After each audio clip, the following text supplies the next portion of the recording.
Good evening, everybody. It's about 8:15, Saturday night Eastern Standard Time. I'm Brian Weinstein from Bridgeton, New Jersey. In a few minutes, we'll be joined by our co-hosts Ryan Velez and David Price. Before I do that, I just wanted to mention that we are inviting as many people as possible to our channel on YouTube, so please subscribe. We have increased a little bit, but we're hoping for more in that realm.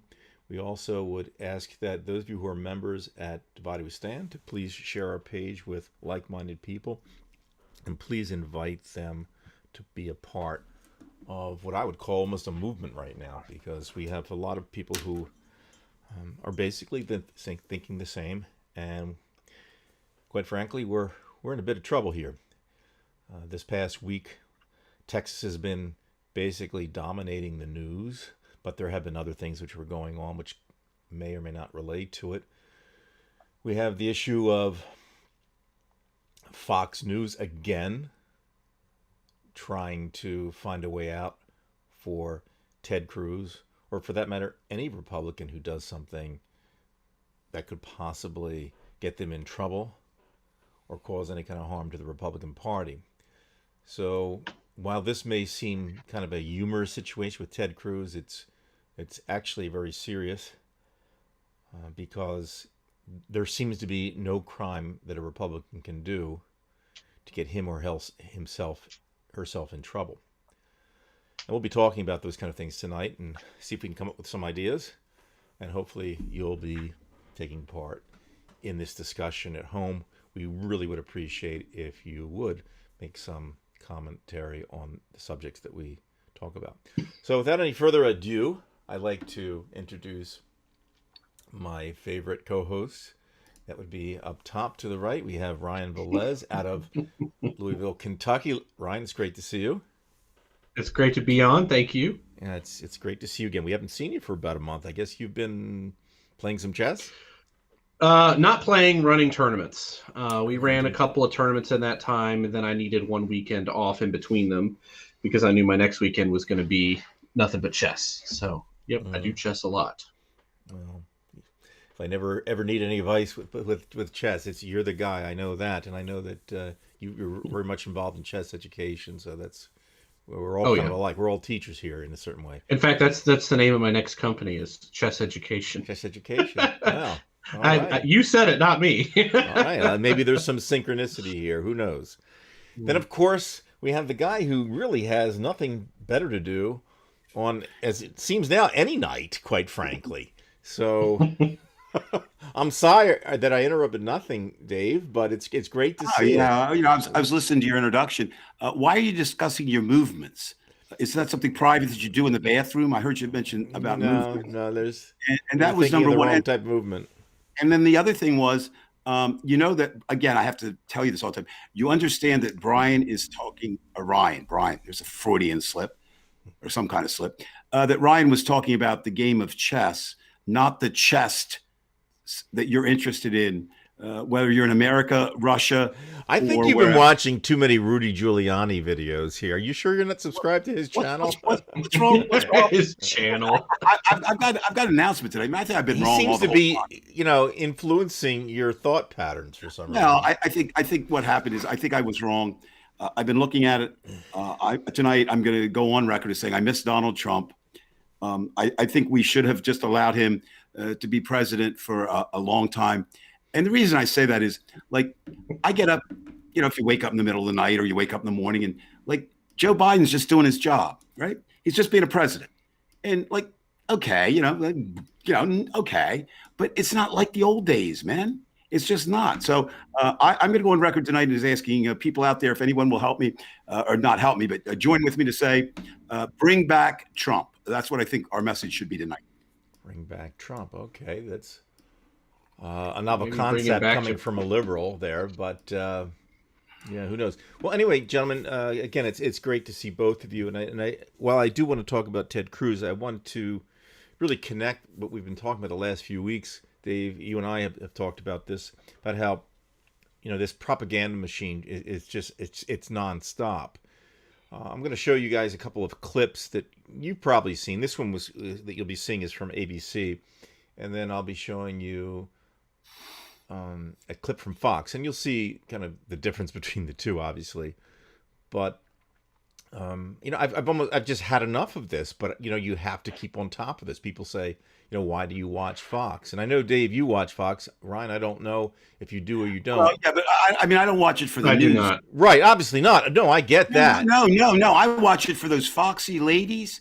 Man, some of them are really good. I mean, who cares if they just spout lies? I mean, I don't care about that, Okay. right?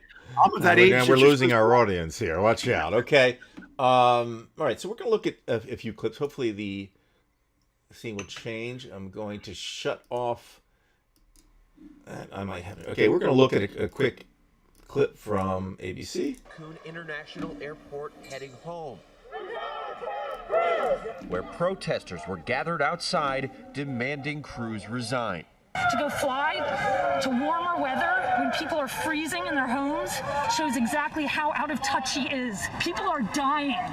Cruz then sitting down for an interview with our Houston station, KTRK. I don't like this being used as a distraction from the real issues. But it wouldn't be a distraction if you'd stayed here and said these same things, right? And gotten out in the streets. I agree. The angry haters screaming resign, I think that is a sad sign of where we are. I don't do that to other people. But Cruz's past criticism of Democratic rivals is now back in the spotlight. In one December tweet attacking Austin Mayor Steve Adler and other Democrats for traveling while telling constituents to stay home, Cruz called them hypocrites, complete and utter hypocrites. And this morning there are some... Okay, so let's go back to the scene here.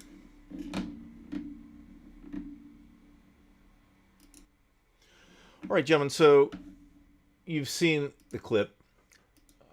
Nothing obviously new there, but you'll notice that there are irate people down there, and they are showing up at his home, and that seems to be happening more and more. Of course, they're not violent like some of the people on the other side of the political aisle.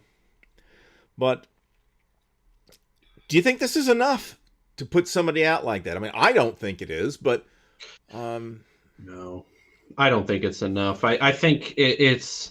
I mean, I will say that Trump seemed to be able to get away with murder, and he would have. I mean, he walked away. He keeps walking away from everything. Nobody can seem to hold him accountable for anything, and nobody who can is willing to, it seems. But that didn't work out for Kentucky's governor, who just former governor. He was probably the most Trump-like governor in the country, and he got voted out. Although, truthfully, he only got voted out by 2,000 or 3,000 votes, which in a governor race is more significant than obviously anywhere else, but it's still pretty slim margin.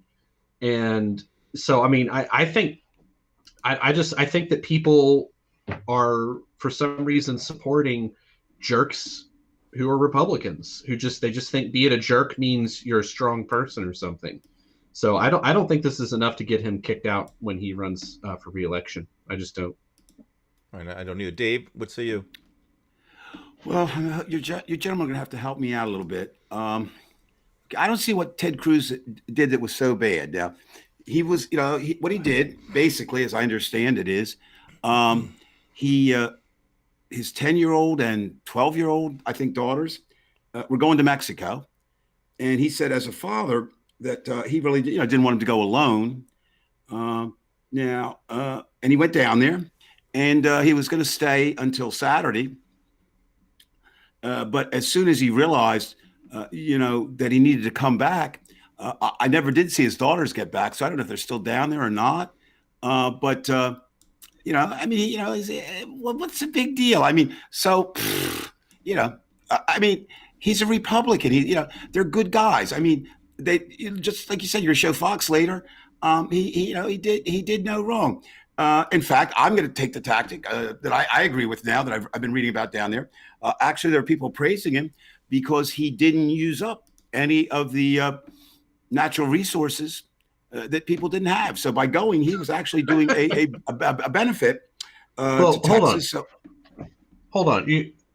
You are discounting the fact that he blows a lot of hot air. They could have used it. Well, you know what? I hadn't really considered that, Ryan. Thank you for that. But I still think. I mean, look. I mean, think of it. His father, what does his father do? Didn't his father kill some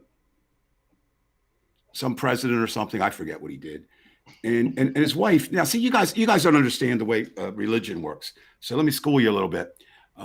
Do you remember? If you remember, I know both of you are pagans, but I'll try to get across to you that they had a prayer meeting, and his wife was down on her knees. I don't know if he was standing or not, but I think he was down on his knees too. And the Lord spoke to his wife and said, I don't know if she calls him Theodore. Let's say, yeah, maybe. So he said, Theodore, God wants you to be president.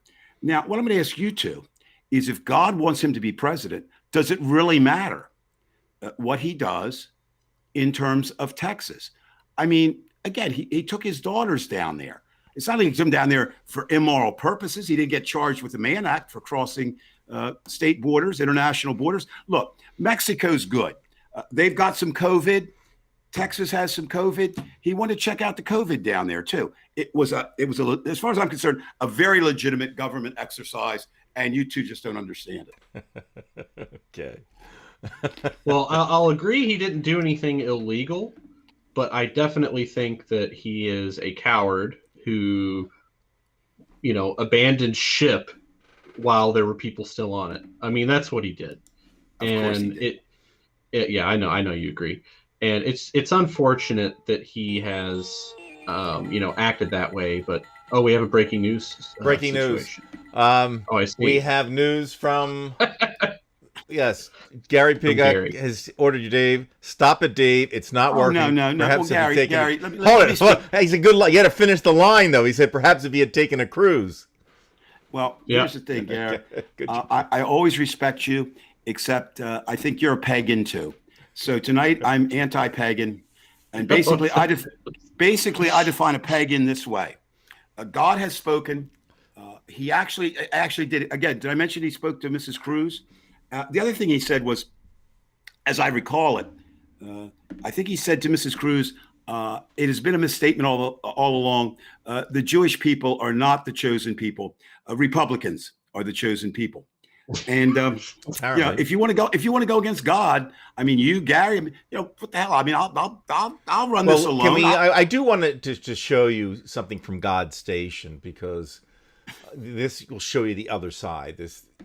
This propaganda machine. No, he's telling me you interrupted Ryan. What did I do? Did I interrupt you, Ryan?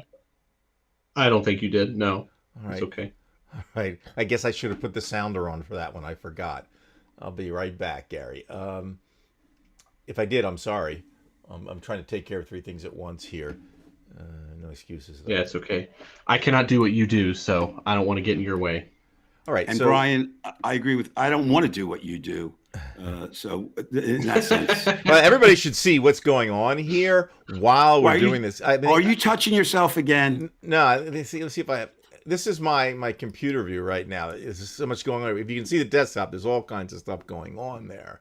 So yeah. Anyway, all right. So you need more. You need another monitor. That's what. Yeah. So anyway, I'm going to show you a clip. Now let's look at Fox and how they handle this. Again, Goebbels would have been proud at this. Okay. Now, Senator Ted Cruz tonight is facing the ire of the mob, the media, for traveling to Cancun, Mexico, with his daughters to drop them off and come home, as Texas is still addressing the fallout and damage from severe weather. Now, in response, Senator Cruz tonight did say, in retrospect, he might have made a mistake, adding in a statement, in part, wanting to be a good dad. I flew down with them last night, and I'm flying right back this afternoon, and he did. My staff and I are in constant communication with state, local leaders to get to the bottom of what happened in Texas. Joining us now to talk about it is Texas Senator Ted Cruz. I have a piece of this story that nobody knows, that you know to be true, and Governor Abbott knows to be true. And that is, I got contact very early in the week from the official meteorologist of my radio show, Joe Bastardi. Okay, right there. I'm going to get back to the regular scenes here, folks. Right there, he mentions, first of all, Joe Bastardi, who was thrown off the Weather Channel because he's such a lunatic. The man is an absolute right-wing lunatic who does not believe in climate change or global warming. So already, he's got me upset. But what I want to talk to you guys about would be this fact that Fox always comes to the rescue immediately after there's some problem for anybody in the Republican Party. And this is a real problem because, we keep asking ourselves, how can these people believe it? Well, this seems to be the machine that's doing it. Really, is it the fact that they have these attractive women there who just, hypnotize these men? I don't know, but it seems like they are extremely effective. And it seems like within, an hour of the event happening, they were on the air and they're turning it around, twisting it. And not only are they turning it around, they're turning around and pointing the finger at us, saying that we're trying to cause problems, essentially. What do you think? Either one of you. No, they have an audience who is not interested in looking into facts. They just feed them whatever they want. It's, like you said, propaganda. And I don't think that they are, really trying to think critically when they watch Fox News. They being the audience. Right. I just think that they don't care. They're just like, this is, to them, like whenever I remember when I would talk to a lot more Republicans than I do now, I would ask them, like we would go back and forth on the internet sharing different sources. And of course that battle never ends and it was ridiculous. But like what I realize is when you're sharing Fox News, when you're sharing a Fox News source, it's like you're telling your, person you're arguing with that you've done the research. But just sharing a Fox News thing or just watching Fox News doesn't count as research. You have to do more than just watch Fox News. But most people prefer quick sound bites. They prefer quick words about people. Like, oh, all those people with student loans are lazy. They don't want to think more than it. They just lazy's good enough for them. That's what I think Fox News is. It's just, hell, they lost a lawsuit, or they won a lawsuit for the right to be able to tell lies. They went to court over this and they won, and they call themselves infotainment. It's not even news. Well, I did check that out, though. That's one thing I do want to discuss, Ryan, real quickly. I did look that up, and that was one thing I looked on Snopes, and they actually said that that's not the case as far as label themselves as infotainment, that they can just do what they're doing. So, I don't know if that's exactly what... If I'm wrong, I'm wrong. I'll go look No, and I'm not trying to bring that, just because I brought this up a couple weeks ago with Dave. I did read that. Yeah, that's okay. I'm going to go find a Fox News clip as my research. Hold on. But in any case, look, they get no kind of credit from us whatsoever. But it's the fact it's this propaganda machine, which essentially is not unlike what has gone on in Russia. It's not unlike what's going on in Germany, and there is no stop to this. And this is why I think that we're going to have to be on top of not just these Republicans, but on top of Fox. We're going to have these other networks attack Fox. You're going to have these lawsuits. You're going to have to continually sue them for, if you can, like say with what Dominion did, and that's going to be a tough lawsuit for. You would think it would be easy for Dominion, but we don't know that. But there has to be, I think, there has to be some type of plan to combat this, because as I see it, the bigger problem right now is the right-wing media rather than the Ted Cruz's, because, apparently the Republicans don't care how bad somebody is, because they themselves are pretty bad if you think about it. But I think it's very difficult for someone like President Biden to say something like, I want to attack Fox. You can't do that. But I think at the lower, the state levels, even the local levels, there has to be some type of, or YouTube level, maybe what we're doing. Maybe we're the only ones attacking Fox. But they are a clear and present danger to democracy, essentially. That's my 2 cents. Am I wrong? No, I don't think you're wrong. I mean, we talk about this every week, but I still see it as an absolute threat, in addition to all the other things we're going to be talking about tonight. So this kind of thing, I think, has to be dealt with by somebody. And I don't know if you can handle it in the courts or not. Dave, do you have an idea? Well, you run into a problem, unfortunately. This is one of the times in what makes America the possibility of greatness is running afoul. The reason that you have free speech, and again, it's kind of my pet peeve. You don't have free speech. I don't have free speech. Brian, you can tell me to get off your show right now. Tell me to shut up. That's fine. Free speech is where the government doesn't allow you to speak. So that's really what think you have free speech.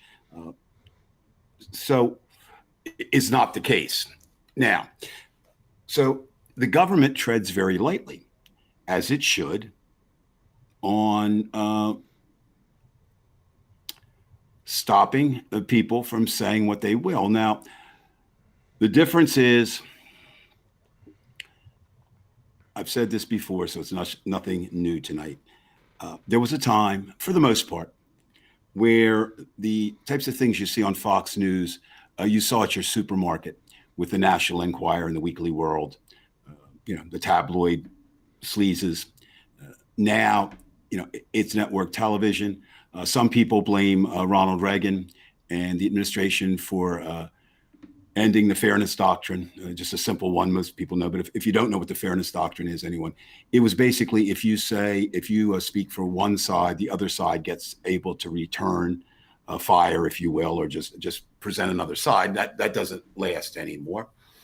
Fox News has millions and millions and millions and millions of dollars at its disposal. You forget that it's just not Fox News finance. I mean, there's all kinds of companies interwoven with that. So they almost have an unlimited war chest to do what they want. I don't think it matters. I said last week, we're talking about different political candidates. I mean, at least one person on Fox News, I do believe, would like to be president, is angling for it, and that would be Tucker Carlson. I think Sean Hannity would have the best shot. I don't know why he would want it. I think it's smarter to be, he was an advisor to the president. He didn't get impeached, did he? So, he's still riding high, still getting paid. And if you really want to look at something, guys, a guy who had a lot to do with this died this week, Rush Limbaugh. And I would encourage people to really go back and look at his life, not just the surface, but to see, sometimes we think of people who have a skill or a talent using it for good. Well, there were two people associated with Fox News who were brilliant at what they did. Roger Ailes, creep, but brilliant. And Rush Limbaugh, although he never really was associated. I mean, he paved the way for this. He's the one who began singing. And you see that people, the governor of Florida was, I think still is, flying the flags at half mast for Mr. Limbaugh's death. And I think if anybody believes that we're not real divided, I was watching the comments on liberal pages.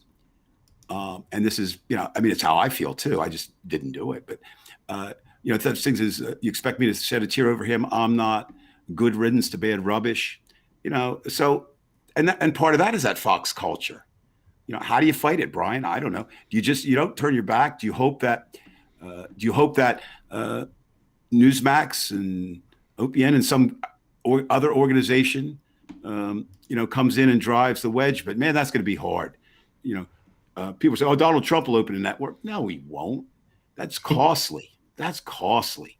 And the other thing is, all of this is, what would I say, amplified, exacerbated, whatever word you want to use, by the fact that people like us can go on this show and have an audience. So, there's three people tonight somewhere on the Fox side, if you will, or on the, whatever, on the QAnon, whatever you want to look at, who are doing this. So it's really hard these days for people to avoid agreeing, because we're so polarized. And once you do that, if you believe, you're going to stay with Fox. I mean, I don't have an answer. And then we have this added problem, Dave and Brian. I was reading an interesting article a few days ago. I forget it was with the Times or with the Post. I believe it was the Times. It doesn't really matter, but they were bringing the point up again that it seems that for most Americans now, they seem to be getting their news, on social media and the internet. We've talked about that before.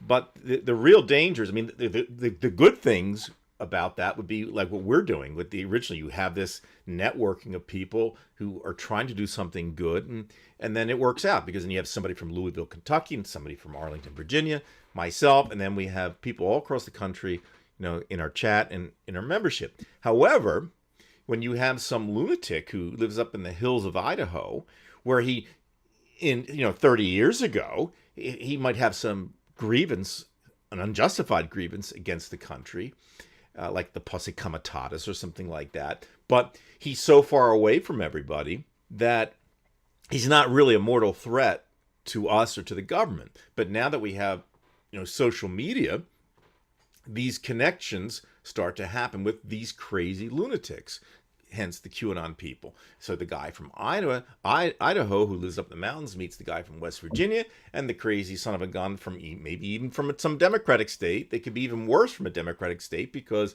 they're even angrier because they have to live with a lot of Democrats. And all of a sudden they coalesce, and you it's very hard to get out of this now, because that becomes the news. And then you've got these connections with bad actors, basically. And is again, and I know, at least in my mind, that what we're doing is something that's good. We always try to think with logic. But when you do this with the Rudy Giuliani's of the world, and like the guy who had to put his boots up on Nancy Pelosi's desk, now you've got a problem, because that's where they're getting the news.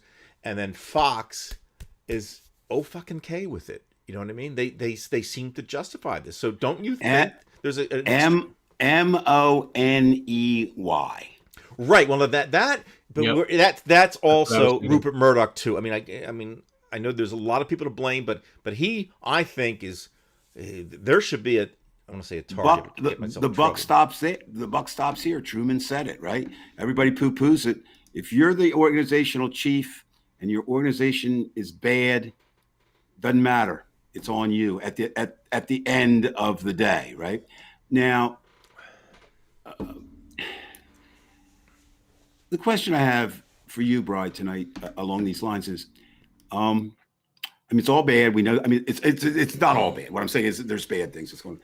What is your real fear? Not on this. Okay, we're not. Say you can't change Fox News. Say you can't. All right. So I'm going to give you some options, and you can kind of knock them down, because is it fear that Trump will return based on this? Is it a fear that the Capitol was just a start? Is it a fear that Ted Cruz will be the next Trump? Is it a fear that we will lose? Look, we're not going to lose New York. We're not going to lose California. You kind of touched on that. If you're a Republican in those states, I'm going to get to the states. But I'm saying, yes, it would be wonderful. If we had a show, United We Stand, or if we had a show, We Do Better United. And by the way, it's funny, because even some liberals don't like that. When I told you, when I posted something on Stuttering John Melendez's show, he liked my comments, but he didn't like the fact that I was called Divided We Stand on YouTube. He said, no, Divided We Stand has got to be united. And I think he's wrong. I think he's he's wrong. Wrong. Yeah, no. And he's usually right about it. I like him. He's really great. But you have to understand, everybody, I think, that's in this channel has come to this conclusion in their own path. Before I knew you guys, I had Facebook chats going on my wall that were 1,000 to 1,500 comments strong. At one point, I had some, more famous personalities commenting. That wasn't the norm, but it did happen once, and I thought it was interesting. What happened was I tagged Fox News, and then just boom, it just blew up, and it was ridiculous. And it was like, there's no discussing anything with them. It's like, if I remember a friend of mine once, he's actually a friend of mine. He posts up this thing about how global warming is fake. We were talking about just global warming at the time. And his source, I read it, and then his source linked to something else. So I read the something else, and then it linked to something else, and I read that. Then it linked to a NASA study, so I read the NASA study. So it was just kind of referencing this. The NASA study's conclusion was that global warming is, it's a thing, it's happening, and it's human driven, is what it said. But the first source that I was shared basically said that NASA released a report that says that global warming is not human driven. It specifically said the opposite of what the actual report said. So I showed my friend this, and I showed him the articles, and I showed him, drew all the connections to him. And you know what he did? Oh, you're wrong.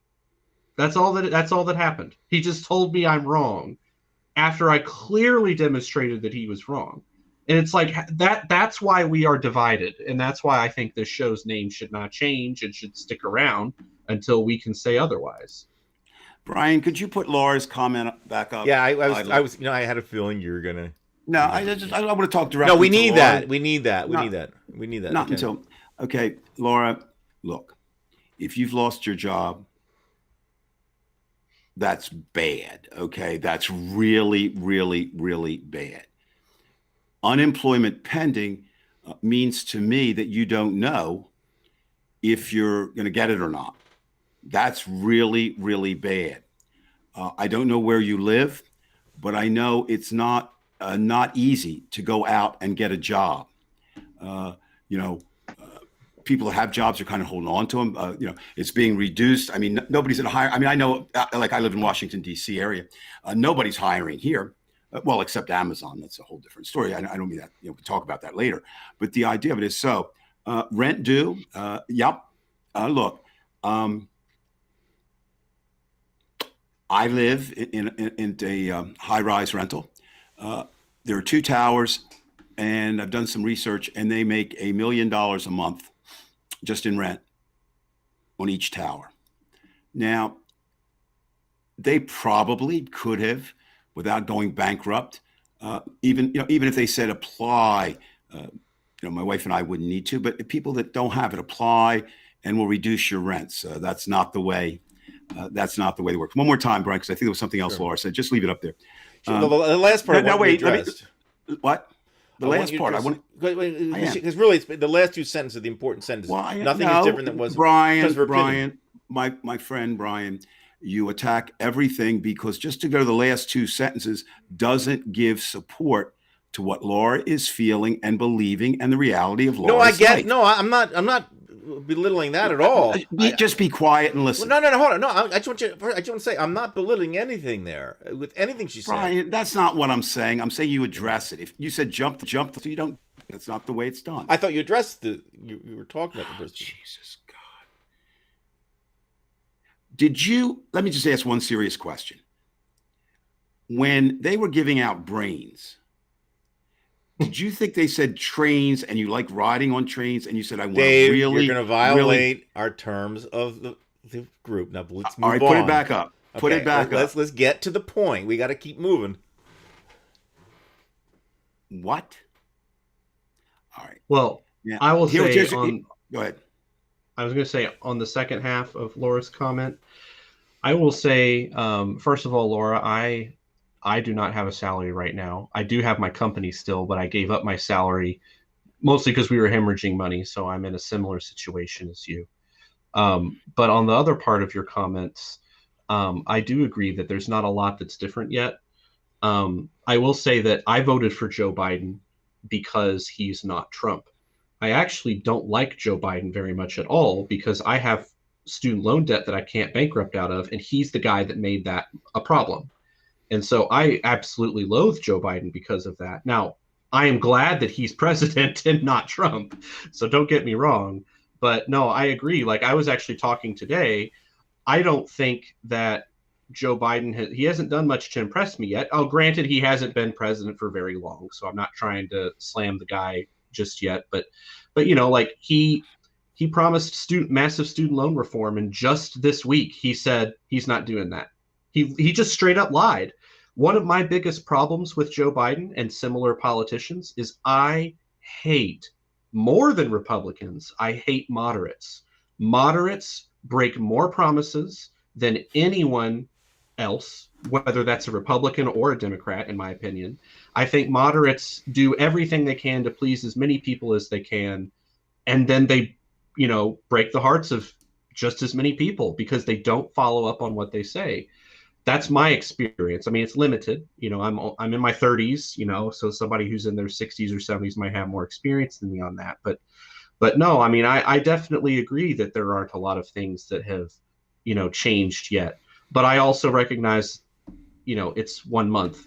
Now, when you're facing rent and not having a job and stuff, Right. it's a lot more difficult to say it's been only a month. I mean, that feels really painful when you're going through that. So I feel you. I understand what you're going through. But isn't it true, Ryan, that obviously Biden wants the stimulus plan to go through to help people? But again, that's true. This isn't that simple because you have the other party that you're dealing with, and then you do have people like Joe Manchin who could make things really, really difficult. And Sure. This is a process, and it is 1 month.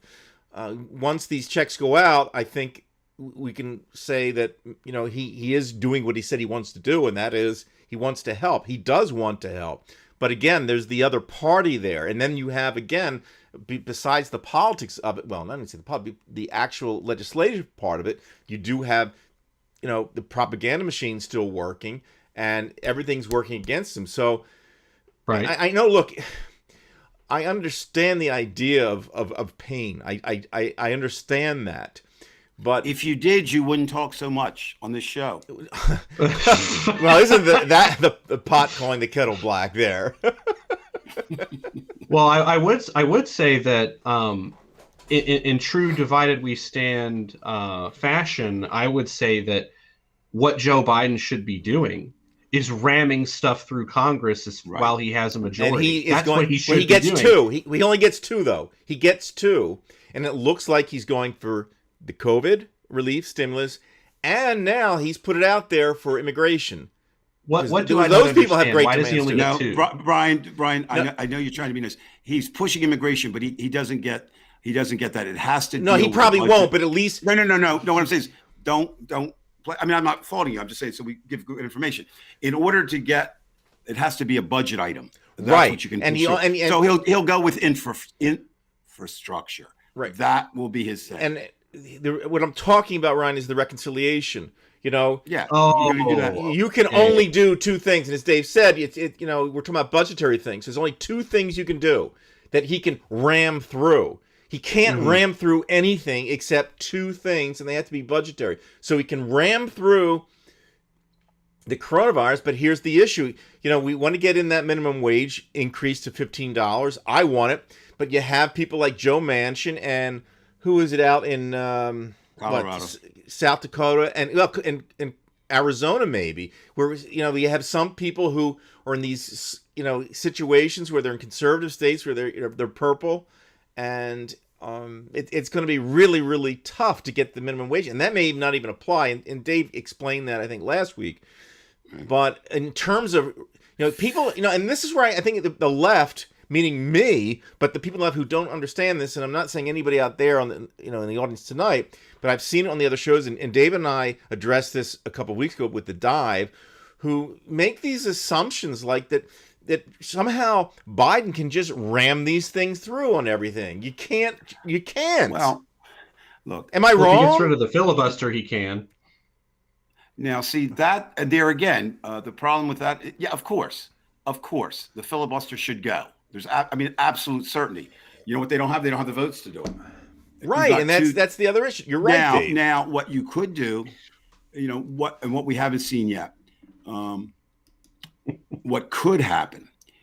You've got 7 Republican senators, right, who voted for impeachment. Well, I don't know what they'll do. That was one day, but that would be my target. If you need to replace 2 Democrats, I would go, there and begin looking there. And I'm sure they are. Again, Laura, addressing you specifically.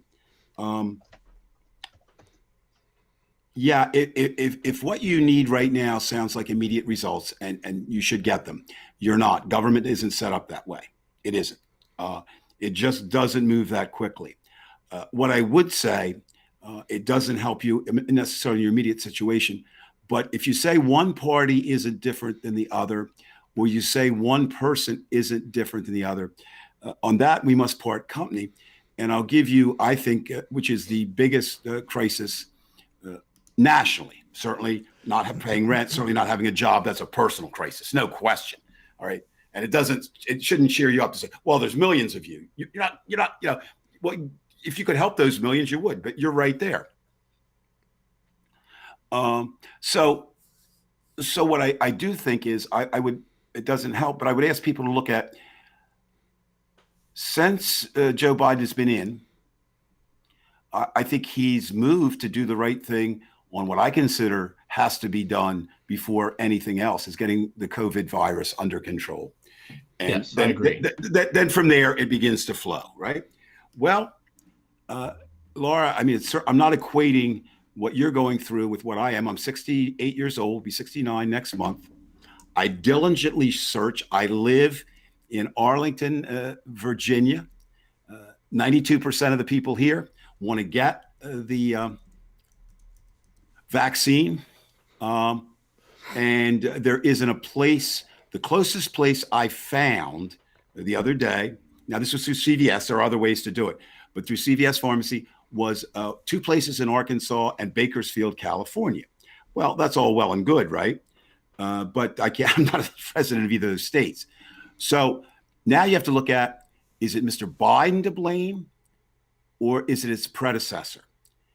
And that's, I think, where timing comes in, guys. Trump had 4 years and almost succeeded in destroying democracy as we know it, right? He had 4 years. Anybody who disagrees with me is wrong. I never say that, but I'm saying this time. Anybody who doesn't see him as the worst president of my lifetime, which would go back to 1952, is absolutely 100% wrong. Absolutely 100% wrong. So what happens is, I gotta get that chocolate off my face. Hold on. Yeah, I was gonna tell you, Dave. I know, man. I didn't want to embarrass you at all. No, I thought you cut yourself shaving. Right. No. I thought I did too, but I didn't, man. I was like, I need to get rid of that. So anyway, see, I'm going to do comic relief tonight. Still there, Dave. I still got it on there. Now that you can get yourself a napkin, we'll take a break. What? No. Just don't wipe it off on your shirt, okay? Now you got two things. Don't do what? Don't do this. Wrong side. He keeps getting the wrong side. What, this side? What are you telling me? What are you telling me? Why does anybody listen to me? I can't even tell what side I'm on. That comment, that is my comment that I wrote on Facebook. What was that? You know what? I want to add some things I think that have been good so far. I think Biden's been very, very active with the executive orders. We were back with the Paris Accords.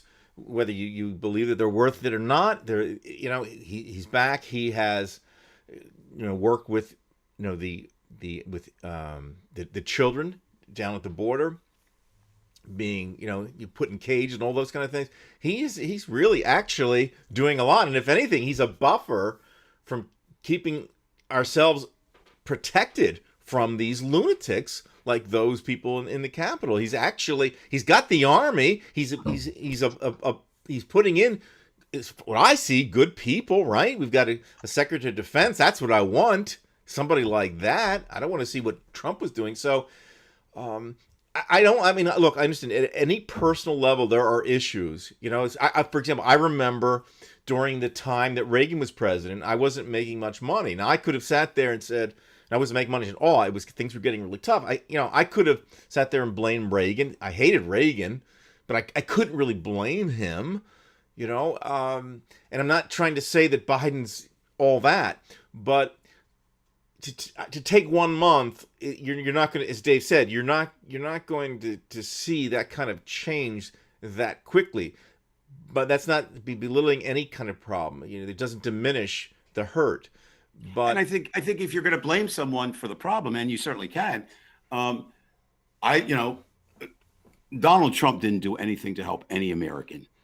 Except a few wealthy people. No, he killed. How many people have died now? What, 450,000? He probably is responsible for at least 350,000 of that.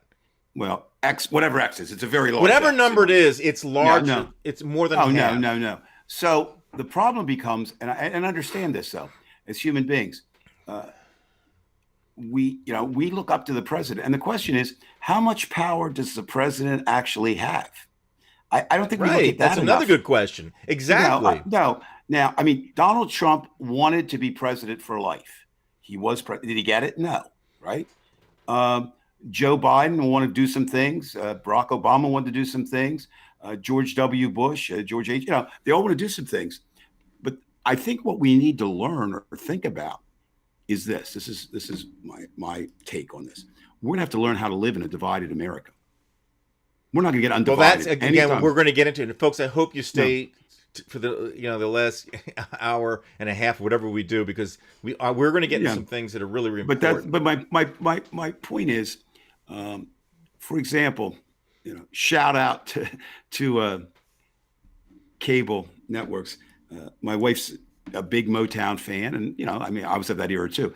And they have a new, just came out documentary. It'll be on Showtime, but Amazon, I think, had it free for a week. They do that sometimes, the preview. So we watched it, and of course, they were in the '60s, and it was a pretty long section on '68 to '70. That's when actually psychedelic soul came in. A Ball of Confusion. Papa was a Rolling Stone, Psychedelic Shack. And then you had Marvin Gaye, which is now, in a lot of polls, has replaced Sgt. Pepper's. Thank God. I mean, I thought Sgt. Pepper's was always overrated. What's Going On is the greatest, album of its time. And I think my point is that was a very divided time. And I keep looking, for the time when we weren't divided. And I've said this before, maybe World War II. But before we say, oh, USA, we put Japanese Americans in internment camps, and we turned away Jewish people, knowing full well we were consigning them to death because FDR and those in power knew of the concentration camps. So, but I do think that maybe even through the Reagan years, to a certain extent, it seemed to be we weren't as divided, right? It just seemed to be.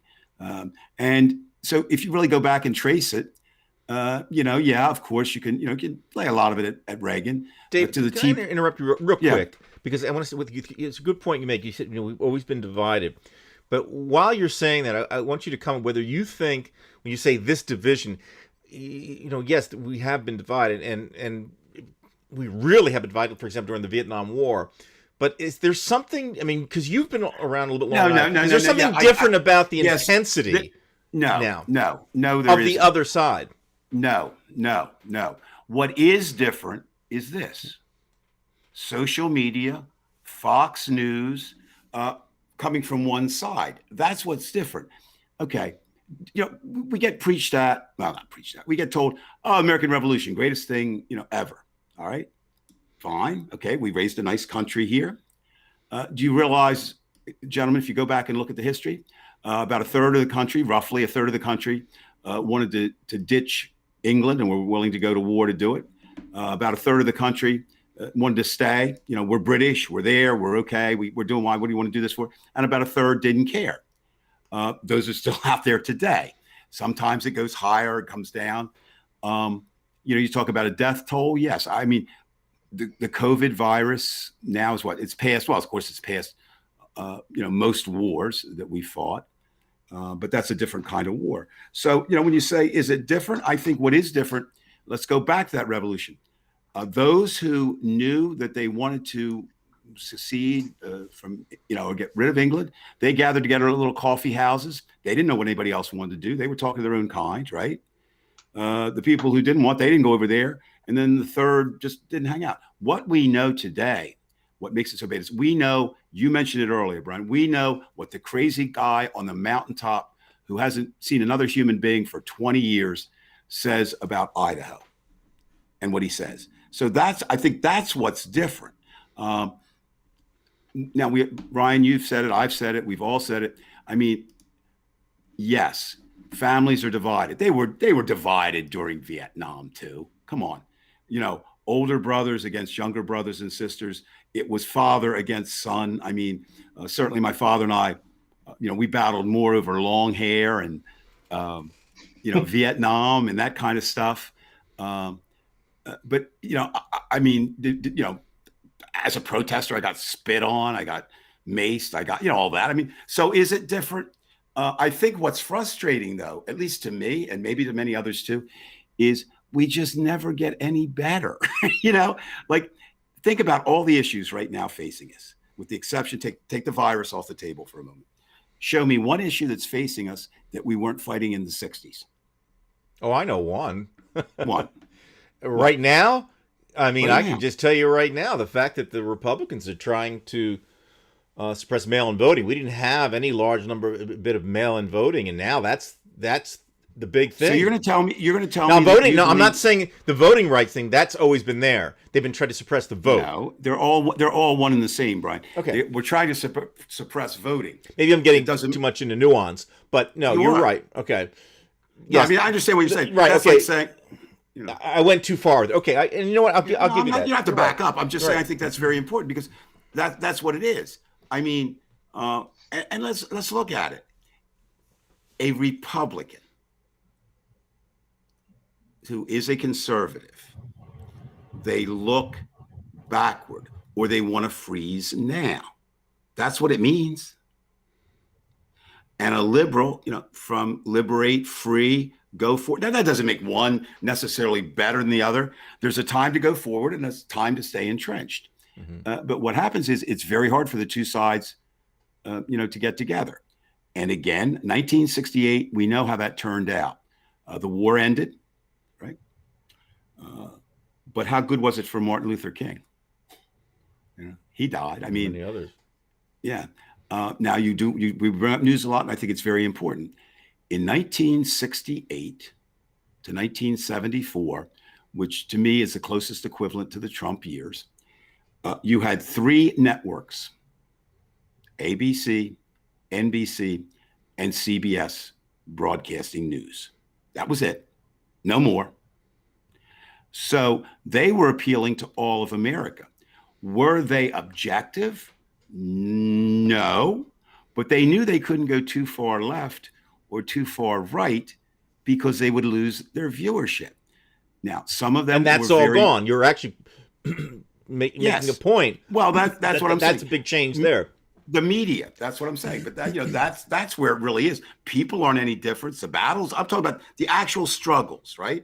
What's different is the way we learn about the struggles because they're in our face every day. Well, I still would argue. I don't know, Ryan, if you agree with me or not, but I would still argue. First of all, that's the first time, at least since 1812, we've had that type of insurrection. I'm not quite as old as you, Dave, but I did experience 68 to some degree. We went through this last week. As a kid, I was 8 years old, but I saw what happened, and that affected me. But I think that to me, this is the worst. This is the worst we've experienced. If you're saying, did anybody take over government buildings? Yes, they did, but it was the liberal side doing it, not the conservative side. Yeah, but they didn't want to hang people. They didn't put nooses around people. There's the point. Okay. The other thing is, there's some great photos. One is Chad rightly mentions COVID. Yes. Well, that I said we had to dismiss that in the beginning. Of course, that makes everything different. I don't know if you followed that I just laughed about. There was somebody trying to make a columnist trying to make the comparison. He said, well, we did have an epidemic and it was right there at Woodstock. In 69, it was like a minor thing. I mean, he wasn't completely wrong. It was like a minor flu went around. No. There's a great photo. You can look it up. It's in New York City. It was the hard hats, which would be today, the Trumpites, against the long hairs. And they were taking American flags and trying to stab, them being the hard hats. Was the rhetoric as intense? Yes. The difference was, as I say, I think, a lot. That's one of the places. I mean, I've always been very left. I parted company with. I was in SDS, but I parted company with that when they got the Weathermen and started bombing.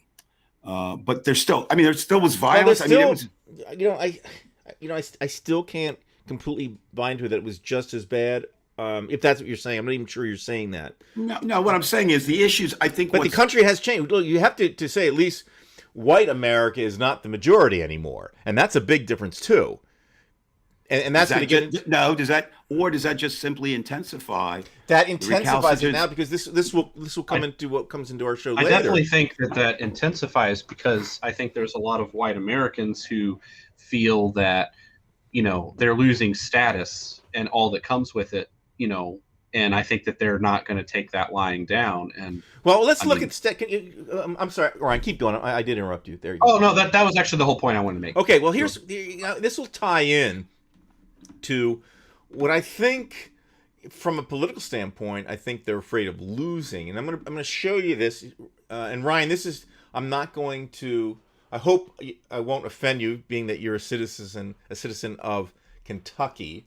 But I have to. Brian, I get offended 5 days a week about stuff that Mitch McConnell's doing, at least 5 days a week. So I'm sure I'll be fine. All right, let me just go to the webpage here. Okay, this, and I'm going to blow this up.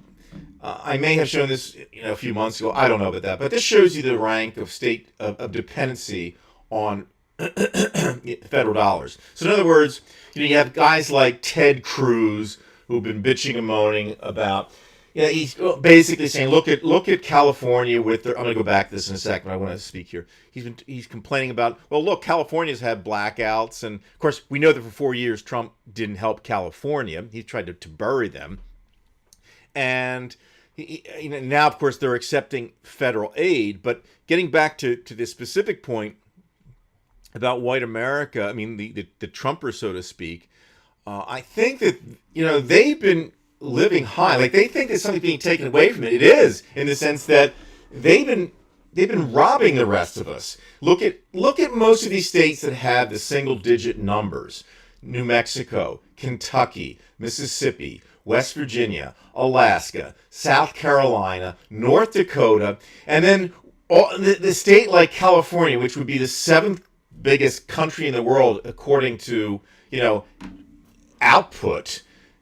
Look what they're going to be getting back from the federal government. Look what New Jersey gets back. We're ranked 49th, and we're the ones that are pulling the weight for the country. It isn't these smaller states. It's the big ones like New York and California. We're getting screwed. The only one that kind of might get screwed is Texas, but they're not even getting screwed. It's the ones like us that are getting screwed, and it's these small states that are really wielding the power. And you can see this is basically they've been living fat for a long period of time, and this is all part of that. In fact, it's the idea that they don't like people of color, in my opinion, for the most part, and they now feel that they're not going to have their legacy wealth in the sense. Legacy wealth from the federal government, meaning they're going to take the money from California, they're going to take the money from New York, they're going to take the money from New Jersey, and that's going to be redistributed, not to African Americans. It's being redistributed unfairly in terms of roads and what type of things are done in these states from the federal government. And it's really unfair to us because, again, we're pulling the loads. I think it's 79% of the output of this country comes from blue states. Yes. I know you don't like to divide any more than we are, but you realize you just did, right, Brian? Why is somebody upset? No. Think about this. There's two kinds of ways to view America. Are we a country, or are we a union of 50 states? Are we a country, or well, if you want to get technical, we're a union of 50 states. All right. So then why do we call it the United States? We can't be united then. Is it a misnomer, the name of our country? Then it's a misnomer. Is it a misnomer because there were only 13 colonies that became states, and even that was touch and go? If you didn't have the Electoral College, the South wasn't coming in. If you dismissed slavery, the South wasn't coming in. I like that. Chad, you know what happened? I'll tell you the whole story later. It's a good one. That's why I should listen to my wife. But anyway, you look at, so maybe like we've been looking at this all wrong. I mean, I don't know. Can Okay, Ryan, I'm going to put you on the spot for a minute. You know Kentucky far better than I do. Give me the state that in your mind most resembles Kentucky. Probably Tennessee or Indiana. They're both very, Okay, very so close. those are now. Now, Brian, you live in New Jersey. Does New Jersey share much with either of those three states? Indiana or Tennessee or Tennessee or Tennessee. Kentucky? I mean, very little resemblance to any of those states. Right. California, Including like the shape. I'd say Right. New Jersey is a lot more like California. That's absolutely No, but New Jersey is a lot more like California, but is California because of its size? And Ryan just said something very insightful. You know, size of states matters, and where where the only place size of state doesn't matter? You guys know? It's the only place in America. Are you where it talking about doesn't geographic size? matter. Geographic size, population, no, population size. Well, Alaska's a Alaska? huge state. No. Population size only. Don't worry about the size of the state. Single population. Oh, or California? Nope. The U.S. Senate. Oh, well, yeah. They are, yeah. Doesn't matter how many people you have. Yep. No, doesn't matter how many people you have. You've got 2, right? Mm-hmm. And so, that was a pretty good idea. Maybe. Do you know why they set it up that way originally? No. Well, I do know that in the past, for example, I think it was in 1896 or 90 when they had the split South Go back Dakota. to the Constitution. The Constitution. Why did it call for a? Well, it had something to do with the for the it had something to do with the English and the German more Germans moving in or something like that. They wanted to make sure. No. That's what I thought. It was modeled after the British, right? House of Lords, House of Commons, very much that way. And the founding fathers wanted that Senate to be special because they were lords, and that's where the lords would be, right? And the hoi polloi would be in the House of Representatives. Now, I don't know that they ever envisioned that states would do their own gerrymandering. So all it really matters is, in terms of the state, who controls it. For example, I lived for a short time in Atlanta. There's no way that John Lewis should not have been my congressman. I lived in the suburb of Atlanta. It just Genesis around me looked like a snake. They gave him the whole black area, right? They were like, and it went around and circled back over itself and the whole thing. So, I ask all the time. I mean, I don't say one party is, I'll be honest. I don't think one party is equal to the other. I think the Democrats are superior in terms of their morality. I think they're superior in looking at others versus themselves. I think they're superior. What is bad is the form of government that we have. Maybe that's where we need to look. Whether it's in the Senate, Ryan, you mentioned earlier about the filibuster, whether it's the Electoral College, whether it's. But how are we going? I mean, we keep saying, well, we got to get rid of the filibuster, and we got to do this, and we got to ram these things through, and all. Brian, the way you get rid of the filibuster is you lobby really hard to people. You try to move them. If you can't, you figure out how many votes you need next time, and you better damn well. Now, I know this might sound terrible, but we are in a war. In essence, we're 2 wars. If you're a liberal, all Americans are in a war with the virus. Okay, every American is at war with that. That doesn't recognize party, whether they admit it or not. Right. It doesn't recognize race. However, obviously, because of the conditions of poverty, it's in those areas more, right? Et cetera. But it's an equal opportunity killer. It doesn't matter. But so that again, I keep saying push that off, not because it's over everything. But look, I gave money. It's not about me who given money. I gave money to 2 kinds of races. In the Senate race, I gave to throw out McConnell and Lindsey Graham. That money was completely wasted, right? But I wanted to give it. I would give it tomorrow. That was just saying, I don't like you, and here's my, it wasn't $1,000, right? But my money was very wisely spent in Georgia. And I think what the Democrats are going to have to do is to look at the possible states where Republican incumbent senators can be defeated, and then pour as much of your resources in there as you can. Which gets me to my next point for you. I need to go on now. this. Before, just let me do one more thing, Okay. And that's not going to set well if you're a representative of a state. Nobody runs in a race, or very rarely runs in a race thinking they're going to lose, right? And they say, well, wait a minute, that's not fair. Why are you shifting South Carolina's money to Ohio? They're not really doing that. It's, you can use South Carolina's money, will go to South Carolina, right? But the national money goes where it can get the most value. And, is it fair?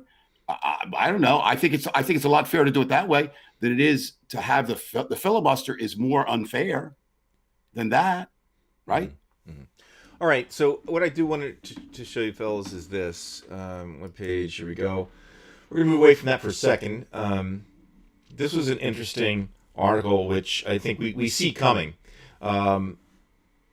We have the Republicans, the war on voting by mail. We knew that Trump was trying to stop it early in the game. Bill Barr was making comments about the mail, saying that he didn't think it was safe. But they know that voting by mail is why Trump really lost. It's the voting by mail. So they're trying to stop that. You've got Ron DeSantis here. He's in Florida. He's doing this. And then meanwhile, I believe in Pennsylvania, they're working on trying to hold power over the courts. Because, for example, we know that in Pennsylvania, Trump was making challenges and he lost in the courts. So they're at it at, so many different levels, gentlemen. I mean, it's just constantly this constant movement at the state level. And I don't know how we're going to be able to deal with this. And that's where I want to ask you guys how we can deal with this situation. We know it's happening. I'll go first on this because Ryan will give a better answer. To me, I think it's 57. I'm not 57-1. They were the legal challenges, right, that Trump threw out there. I think again. You're certainly not naive, Brian. But you're saying, oh my God, they're doing this. Oh my God, they're doing. Well, what else are they going to do? They're getting outnumbered. Okay, there are more Republicans. They're not. I'm not saying they're dying breed, but certainly there are more people born every day in America who would at least demographically look like Democrats or potential Democrats and Republicans. So they're going to do all that things short. But just because they're trying doesn't mean they're going to be successful. You don't think Georgia put up quite a bit? Two things happened there. One is Atlanta is growing and growing and growing. You want to make Alabama go blue, make Birmingham as big as Atlanta. Right, but you still have to. I mean, as you said, you were absolutely right. You have all these court cases Trump brought up, and he lost all but one, and it was a ridiculous thing, the one that he won.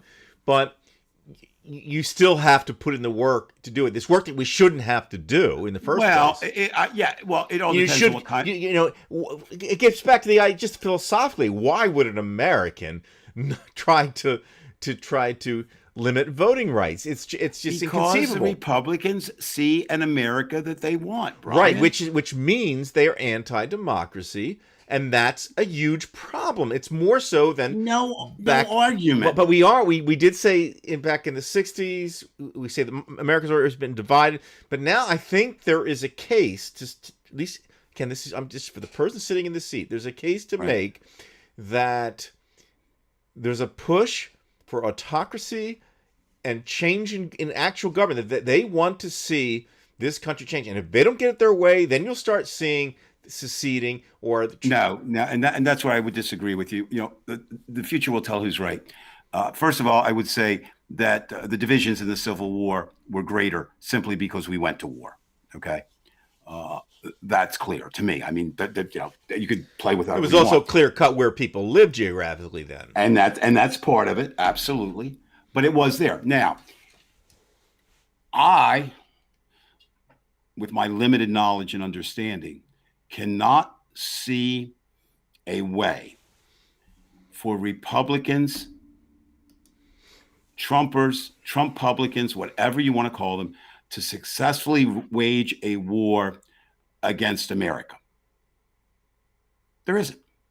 Now, so what happens? What we're going to see is terrorist actions like we saw. And again, we have to be so grateful of two things. One is that what we saw at the Capitol was not worse. Then what? Than what it was. You know how many people could have died? You have any idea? Oh, no, absolutely. No. I'm just saying, I thought you were comparing to going back. No. Now, why did that happen?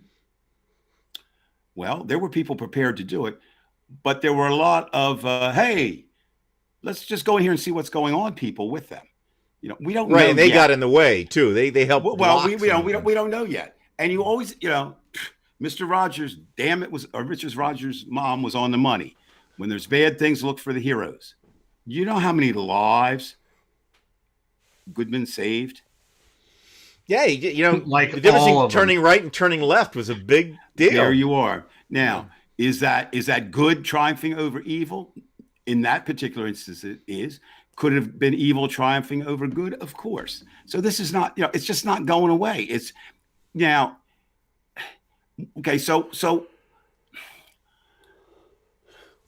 what, I mean, again, so all the Republicans, the only state that you mentioned there that could be a problem would be Pennsylvania.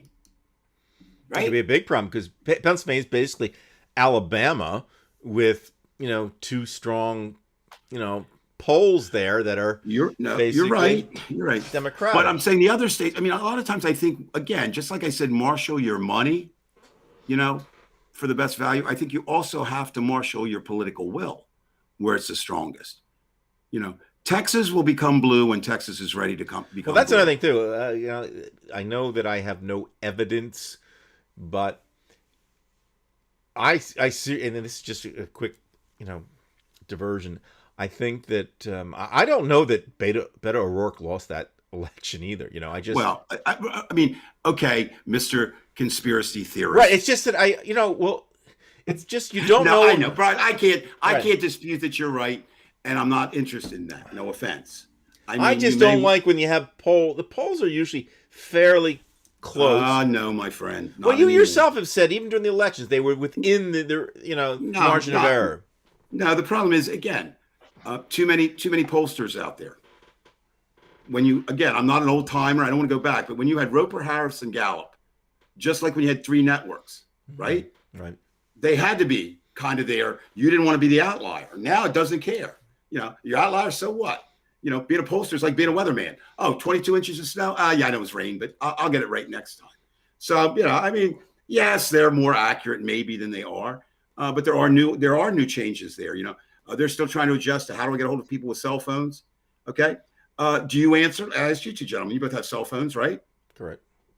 Do you have a landline, Ryan? Not since the 90s. Okay. And Brian, do you? Yes. Yeah. You and I are old fashioned. I wouldn't have one. My wife wants one. But I don't answer any call that I don't know who it is, right? Well, you don't know who a pollster is, right? So, I mean, I think a lot of younger people, and maybe, you just don't know.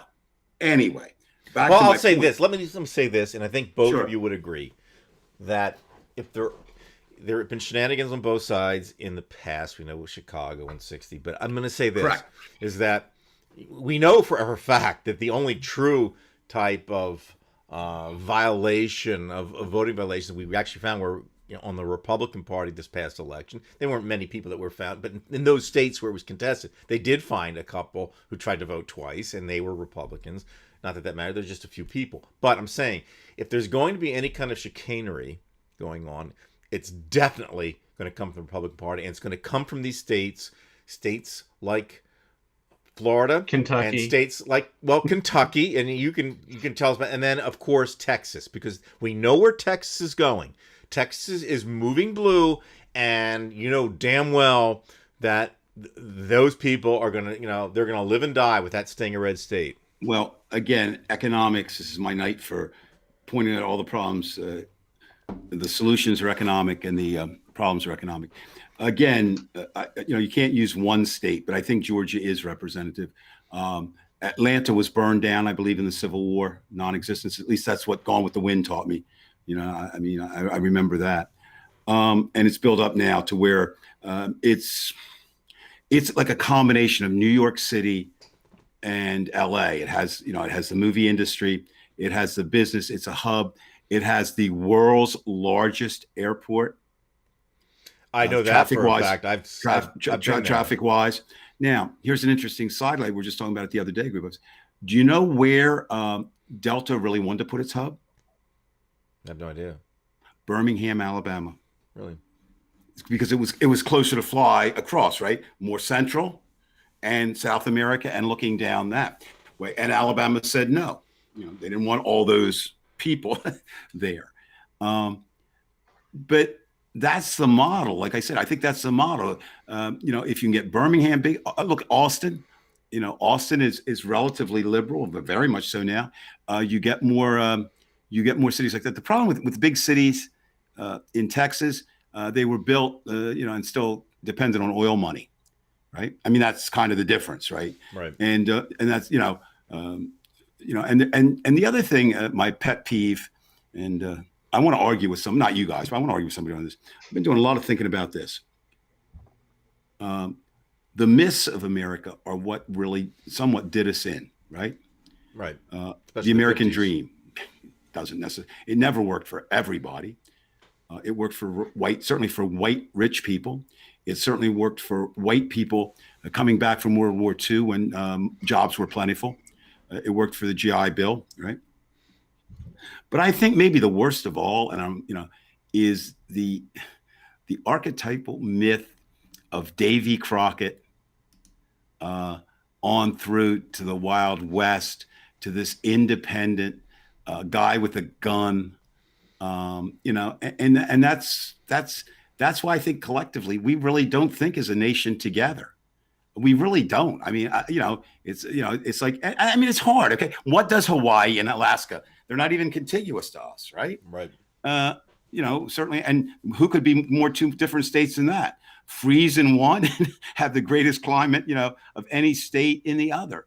One's, a luxurious tropical island. The other is hard scrabble, Jack London characters, right?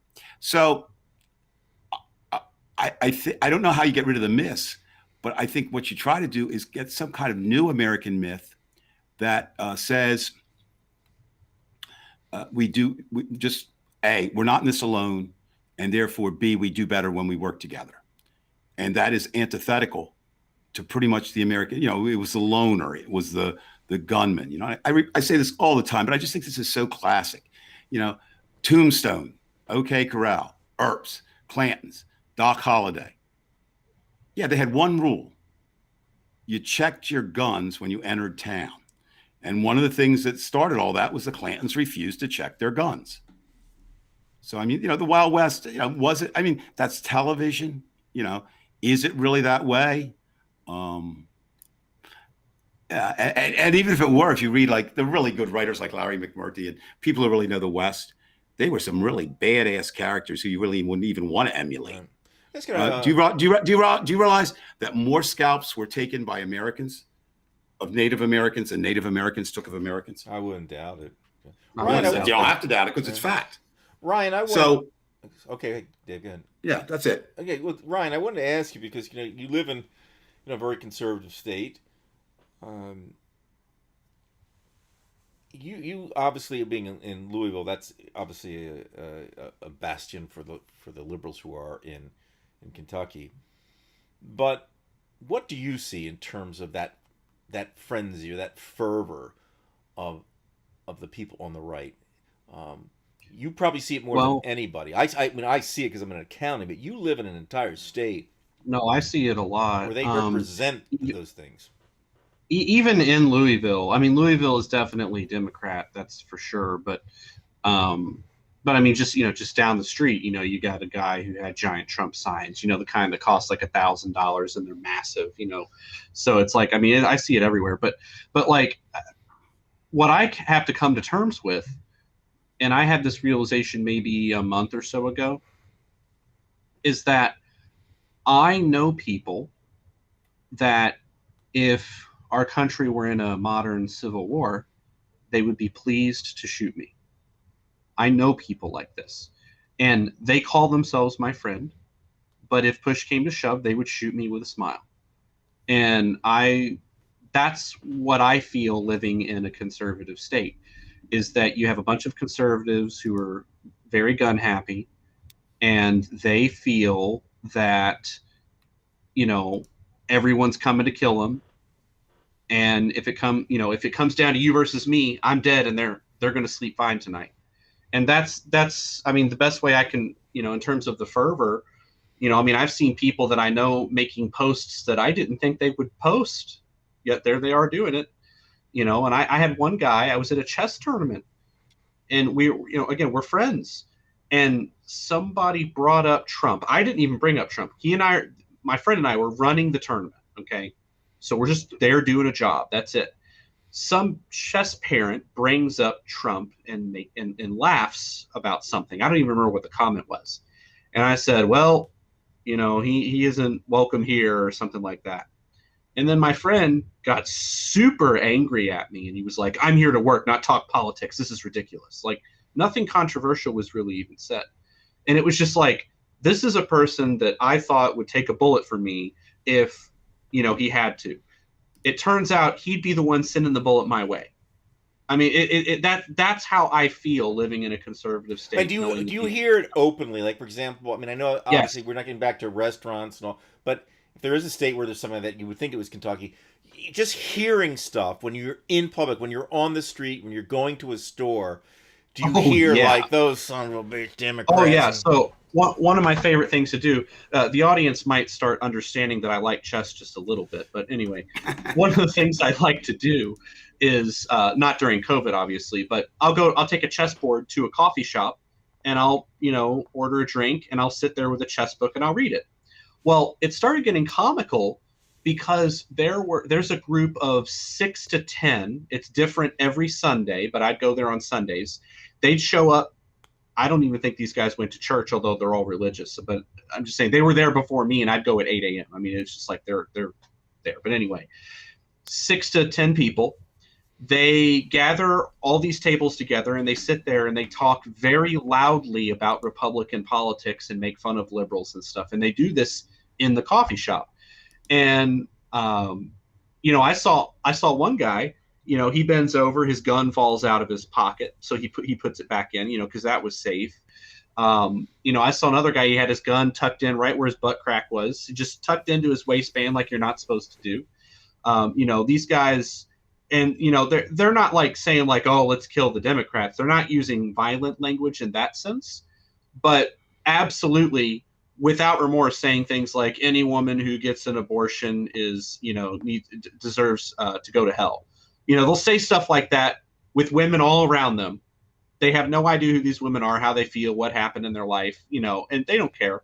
But yeah, they're definitely aggressive.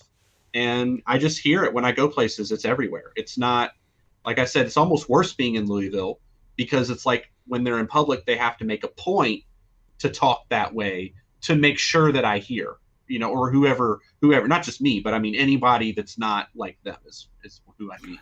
Ryan, I understand that, and you're certainly, it would be hard. I've said all along, it's pretty easy here.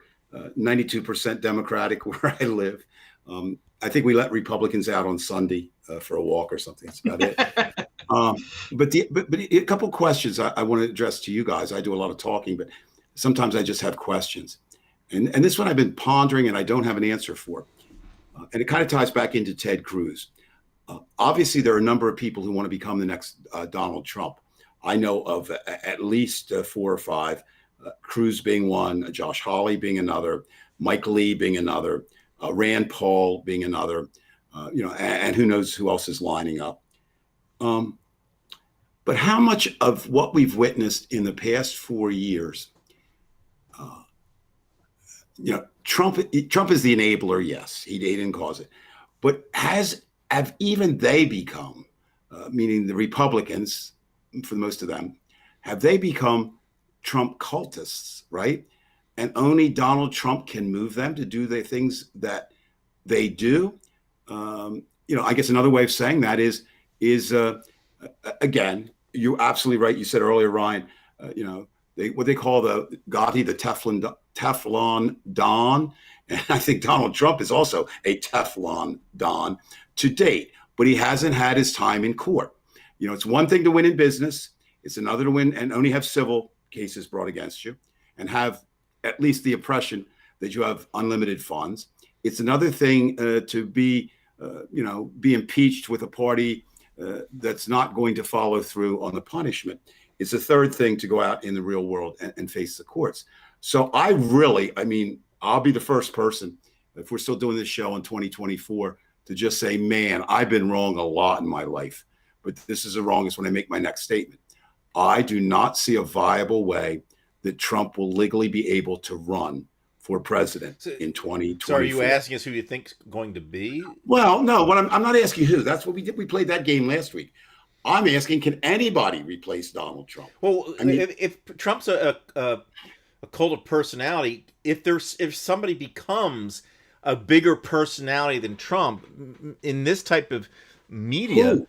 I don't know. Maybe we don't even know that person yet. I'm just saying. I don't think we know the person yet. Because I think it's got to be somebody who has no baggage, somebody who speaks better than Trump, right? And somebody who big. spins things like Reagan. Well, you narrow that down, so that eliminates 4 Americans. I think 4 Americans speak worse than you. Yeah. Well, it could be anybody, but I'm sure any one of those guys you mentioned wants to be it. Brian, wanting to be it and being it are two different things. Well, I say some of it has to do with being Johnny on the spot, and I said cult of personality. So maybe it happens to be the environment around you, the event. It's just like the evolution of anything, but the evolution of what happens to the Republican Party. There might be an event that makes somebody big. Stop there for a moment. In the foreseeable future, the Republican Party is at war. They are divided. We stand right now too. Do you see? Well, hold it. They're at war, but there's the faction that's fighting the other faction is not really a formidable opponent. We know where this is going. It's a Trump party. Well, then that's what I want to ask you. Is the Republican Party that once was, is that dead? And now Trump becomes the Trump Republicans. That is now the Republican Party? Ryan, let you go with that one first. Well, I think that there are, I don't know if you do, I can't remember, maybe I have the statistics wrong, but how many people voted in the Senate again to impeach Trump in the most recent one? 57, 43. But it was seven Republicans, 50 Democrats. 7 Republicans. Okay, well, I was trying to figure out the number of Republicans that voted against.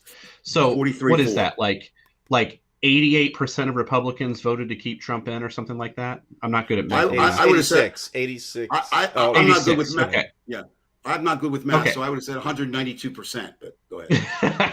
So you got 86% of Republicans vote in the face of overwhelming evidence. Correct. That Trump clearly incited the erection and directed the people to go there.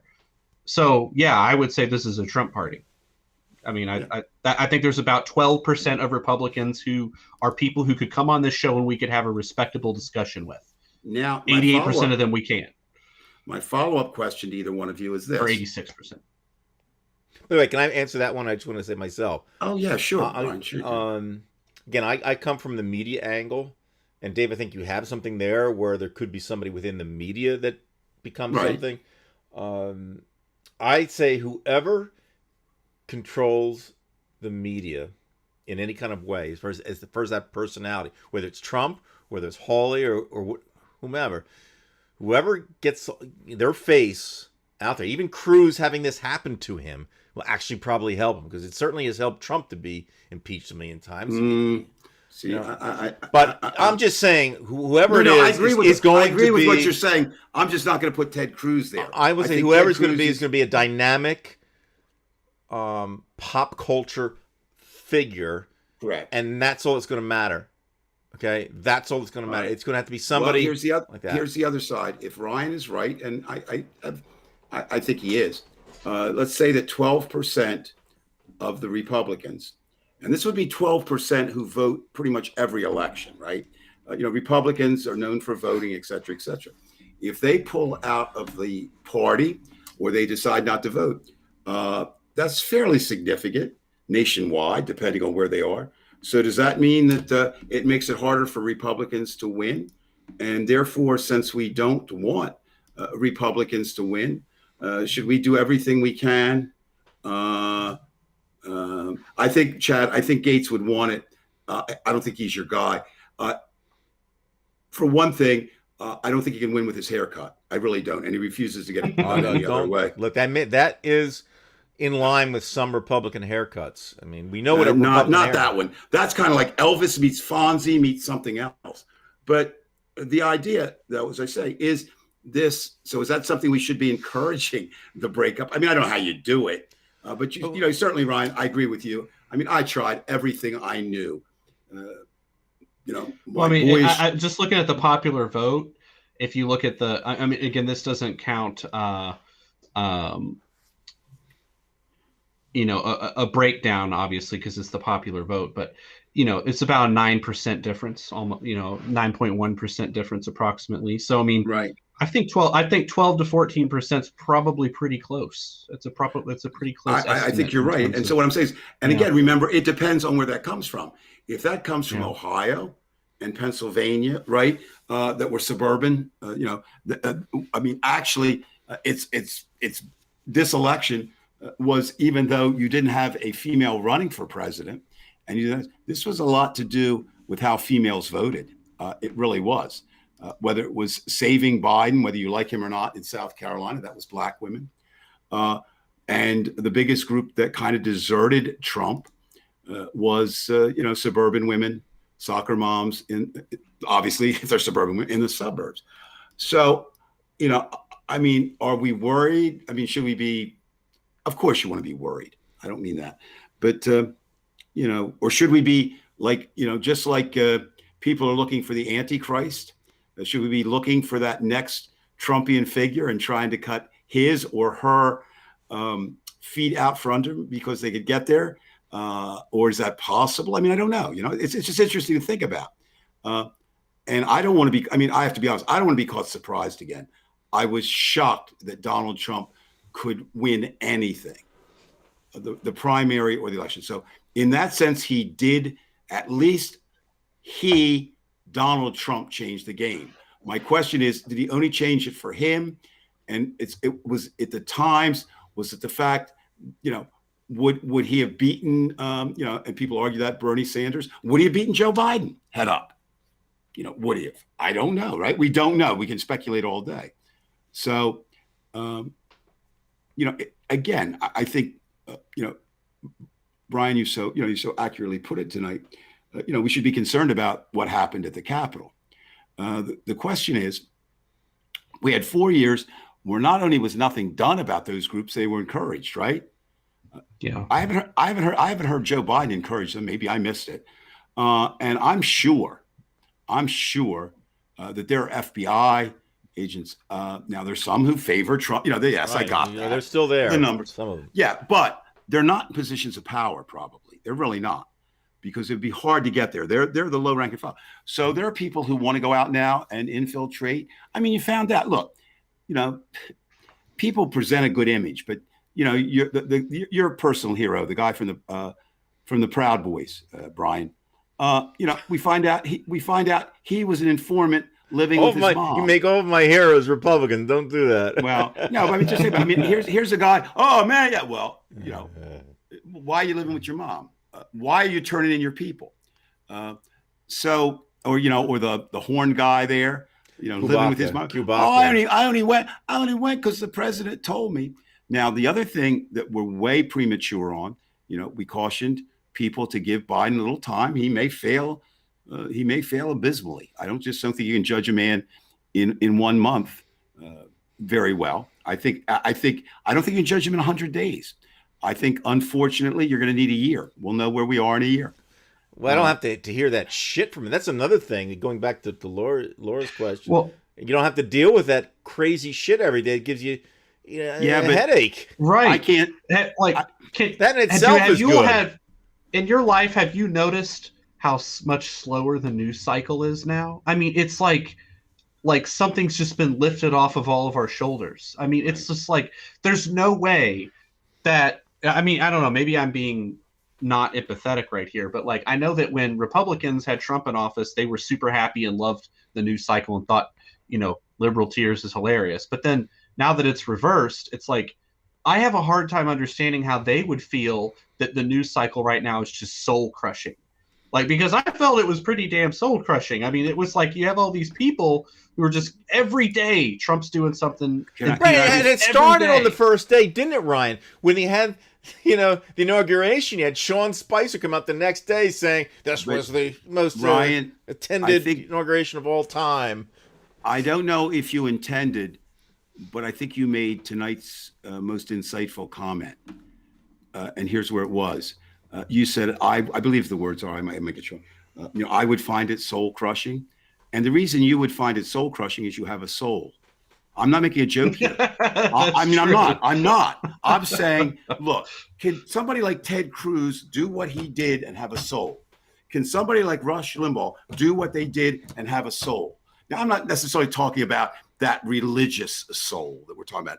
I'm just saying any kind of concern for anyone other than themselves and those like them. All right. I think, soul, to me, soul is that something that looks beyond those realms. Right. And so, what, so I think if we're looking for the Trump, we've got to look for somebody who doesn't have a soul to start with, which leaves a lot of people out. Now, let me ask you another question that I've been thinking a lot. They're already, and Brian, this is one thing you talk about frequently. You and I differ a little bit on it, about the radical, we use, and I don't want to use the radical left, the extreme left, okay? The left of the left. What we saw 2 weeks ago on the dive, or 3 weeks ago. Right? Now, will they, look, the right of the right gain control of the Republican Party. Would you agree with me? Yes. The extremes right. Now, could the left do that? And I'm going to say, I don't think it can, but I could be wrong. And if I'm wrong, is it the worst thing? I don't know. But I just think the way, again, you say, people say the parties are the same. They're not. One of the reasons the Republicans have such ease talking as one, they're white. They're white. Right. It starts there. Okay. I hate to use that rainbow idea. It's overused, but the Democrats are a rainbow ideology with ideology. They're a rainbow with geography. They're a coalition of this group and that group and the other group. The question becomes, again, maybe that's why we're in a little bit better shape than it appears now. And we've got to let all this stuff play out. What hasn't played out yet? And again, it doesn't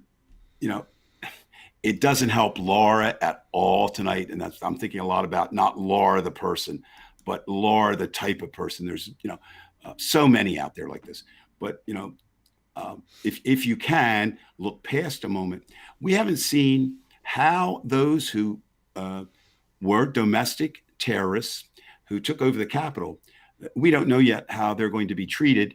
Are they going to be charged? We don't know that. And does that then put some kind of kibosh, or does it raise martyrs? My feeling is it'll put a kibosh on those who aren't already ready to be martyrs, right? Some of those people I don't think intended to do what they did. That's not excusing them, but they were there. But we have to see. And people are saying, no, well, there hasn't been any arrests. Well, there's been arrests. The court moves very, very slowly. And I think it was on this show or another show. Anyway, I raised the point that really concerned me, an article not too long ago. I kind of died out, but they said, well, I don't know, maybe we're gonna have to plea bargain with these people because we just don't have enough, people to deal with it. Ugh. Bullshit. I'll volunteer. I don't have a law, but there's got to be, take somewhere. See, again, it's that sacrifice. Take judges from somewhere else and bring them to DC temporarily if you don't have enough judges, right? Is that fair to, the 6 Democratic judges in Kentucky? Well, maybe not, but DC is a nice place to spend a year or so, get it done and then go back home. So, I mean, there's just so many. And I hate to beat the horse after I've already beaten it, but all these discussions we have are very, very nice and they're interesting, but they're in the future, so we really can't tell. What to me is the overriding issue is how, in the name of all that's holy and unholy, do we get this pandemic under control, not just here, but worldwide? Again, that's the other problem, right? We can't even. I got to bring that up too, because I don't know if you read the New York Times had a point about the Sputnik 5, the Russian vaccine, which has actually turned out to be 90% effective. But it's done very well. Right. But the oddest thing about it is that only 58% of Russians would be willing to take it.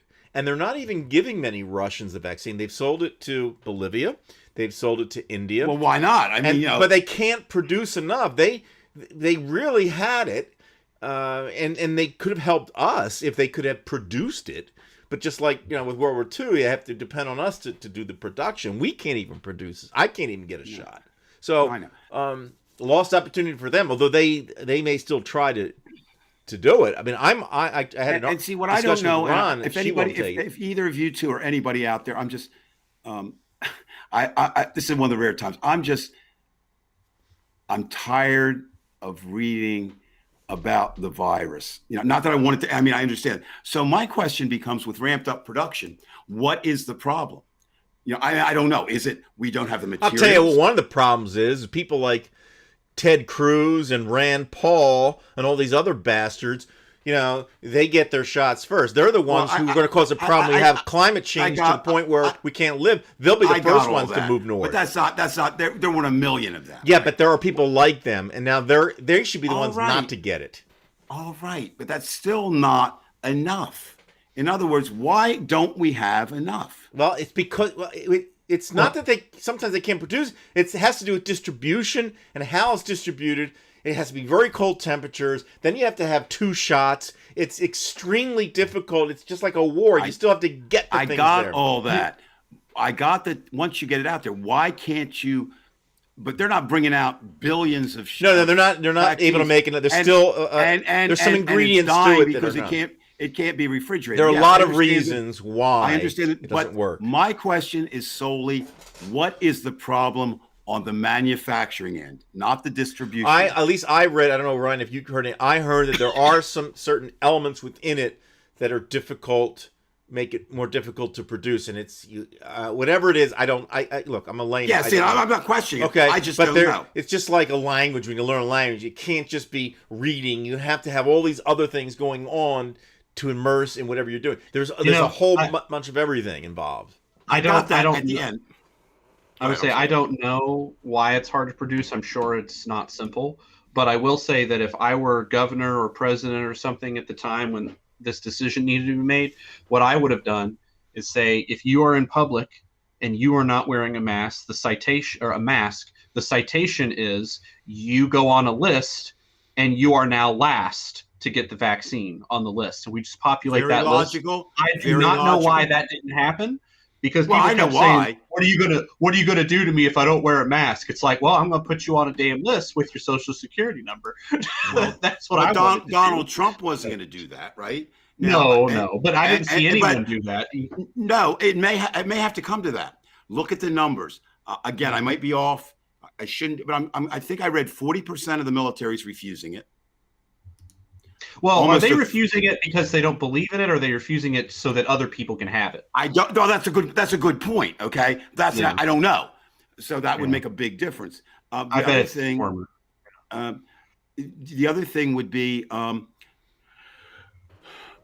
upwards to a third, depending in different areas of the country, of those involved in healthcare are turning it down. Again, you're saying I wasn't, to be honest with you, I wasn't really thinking of that. It is the reasons why. And maybe I could lay that at journalism's feet. Maybe you need to poll everybody before you do it, because logically I'm thinking, well, they don't want it. But maybe they are. It's one thing to say, I don't want it right now. certainly the In opposite. the case of the military, I think it's because they're trying to make sure other people can get it. That would be my guess, because 40% is quite high. But the healthcare worker statistic you just threw out, that would be that's weird, because healthcare workers are the most front of the front line there is, so that doesn't make sense. And that's why, and again, these are just not, I mean, I try not to read them on crazy left or crazy right posts or even news organizations, so I mean, these are numbers, but I mean, that's interesting. Now, again, I said I would always never throw people off my page. I did it. I said I would always defend journalism. I'm not doing it anymore. Times change and you have to change. But I think one of the things that, and maybe I just missed it, but I really haven't seen any writers break down simply my question. All I want to know is simply why.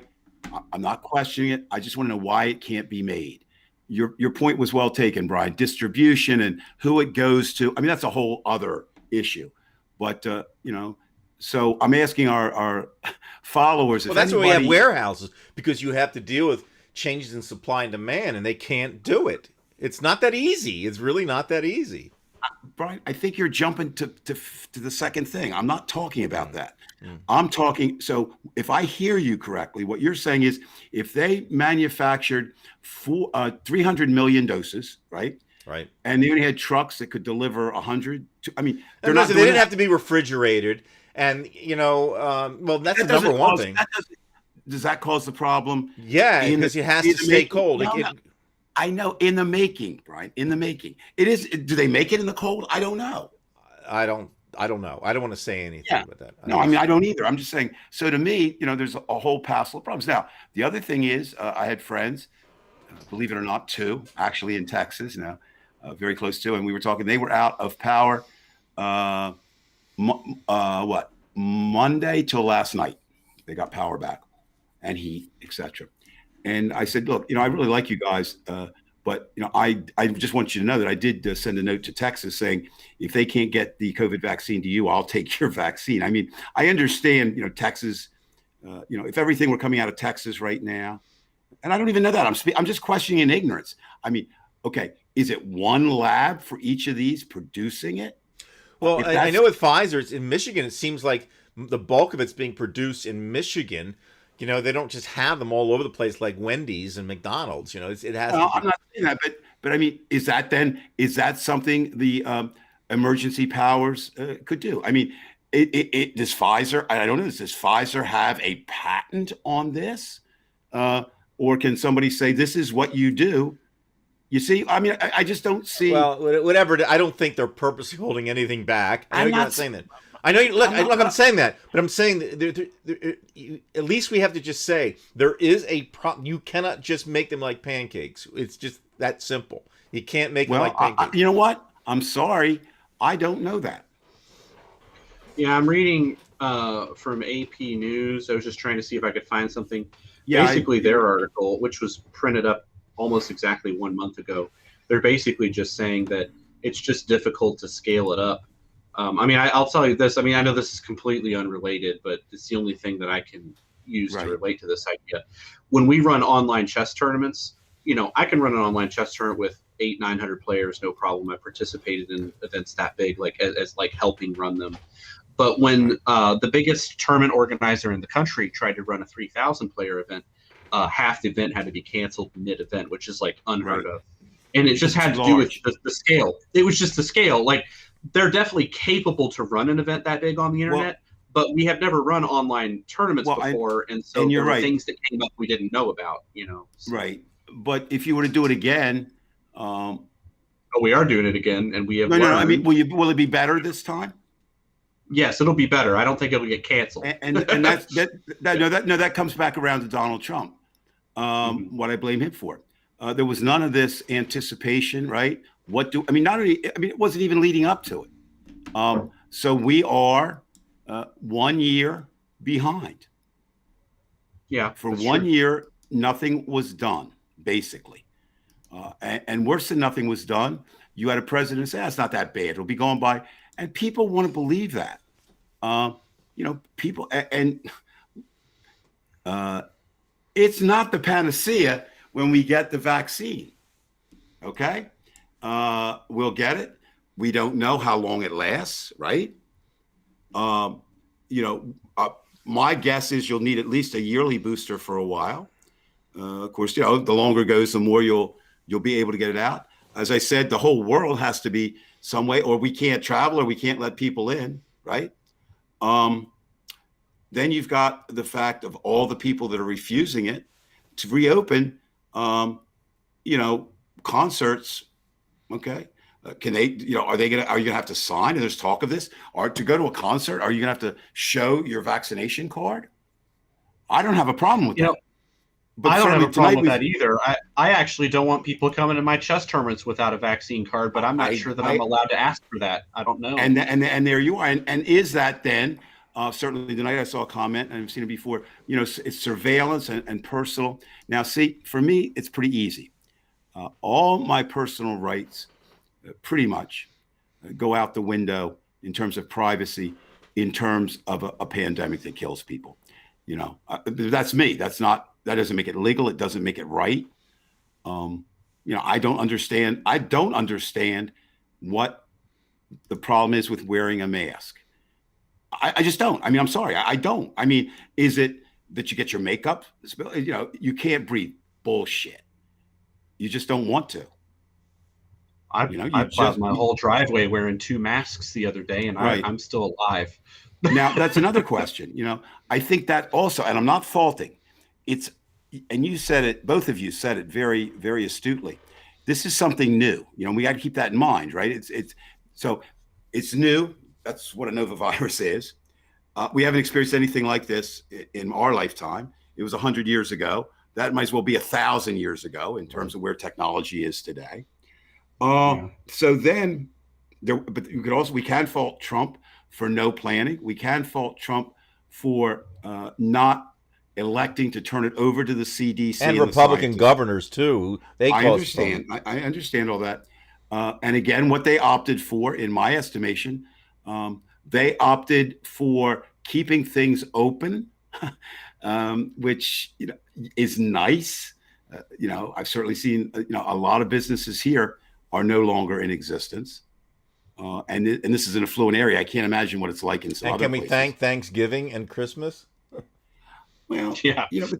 But there comes a point. I'm not justifying it, but what I'm saying is, you've seen articles. We're by nature, we're social beings. Your man out in Idaho is the atypical one you described. No, it's on the mountain. Well, yeah. Joni Ernst is just like that man on the mountain too. That's another. No. But I'm saying, people like. Well, no, she actually walks with real. She's with the guy on the mountain. But the idea of it is, I don't know. I have not heard anyone yet deliver a valid reason why they need to go out in public with a mask. Now, if there is some breathing problem, guess what? You don't go out. It's that simple, right? If you really can't, that's the conditions out there. And I just don't get it. But that's not what what I said tonight is, and I'm going to do all my research, and anybody can help me, please. I want to find out just nothing else, Brian. I want to find out why it can't be manufactured. I don't care about distribution. I just want to know. And I'm sure there's a reason. I'm not saying there's a conspiracy here. Is that there's not enough raw elements? Now, let's assume there's not enough scientists trained. Can we train scientists, right? Ryan, can you look that up by any chance? Why he did? It can't be manufactured. What I looked up, they specifically said that there's several different issues. The first issue is that the scale of production is difficult because they're not they don't have a factory that can produce millions. They have a factory that produces thousands. Well, let me ask you a question then. I got that. All right. So wouldn't a wise use of expenditure on the federal government is to build the largest factory it can afford to do that? I am not in disagreement with you that the government could do that. Right. And now, the question is, but see, what Trump did is he made sure that they couldn't because he didn't do anything at the federal level. Well, look, even at the Russians have an autocracy. They have one man that can make the decision, and they still can't produce it. See what I'm saying? I don't think it's that easy where you can just do it. Well, okay. Because now, China would have done it. China has a vaccine. They still can't mass produce it. Like, well, all I want to say is I just, that is one area where I'm not sure, and I want to know. Well, but at least can we take this as a fact that we know that the top countries, Russia, China, the United States, all these countries that make these vaccines, it's not enough. Whatever they're doing, and it's that's not fine, enough. Brian. I'm not going to argue with you. I'm saying that's fine, but then what do they need? Do they need something? I mean, is it they're keeping it in house? Is it the fact that you need 6 years of training to be able to put this stuff together? Look. With thinking like that, we'd still be trying to produce stuff for World War II. Whatever they need may not be able to. Maybe we are. That's what I'm getting but at. It's just you can't do it overnight. Look, if I think in World War II, during World War II, we had one more bomb, and after that, if we couldn't put them out, we couldn't continue a war without having great deaths because we only had one more bomb left, and you can't just make them up that quickly. I don't know. All I'm saying is, I'm being a stickler on this. It would be nice, and I've seen you got two problems. I don't think there's anybody saying, because I know Putin would have loved to get Sputnik 5 out. But you don't know what Putin would have loved. I mean, I'm not saying you've. Oh, it would have been money for him, though. He would, if they could have given the world the vaccine. There are two problems that I see here with this, and I'm not sure either one plays, but it does. You have a government that's very, very slow to do things, right? And you have a system of capitalism where what's in it for me. Now, I'm not saying either one of those. Well, that should expedite the process in some cases, Well, not if you want to hold on to it and you can't manufacture it, but you don't want anybody else to do it. Well, this will be my last comment because I have to head off. But I will say one thing that cracks me up about our whole system is we create multi-billion dollar, hundreds of billions of dollars in incentives for them to create vaccines. And then once they create them, they're like, all right, I need more money.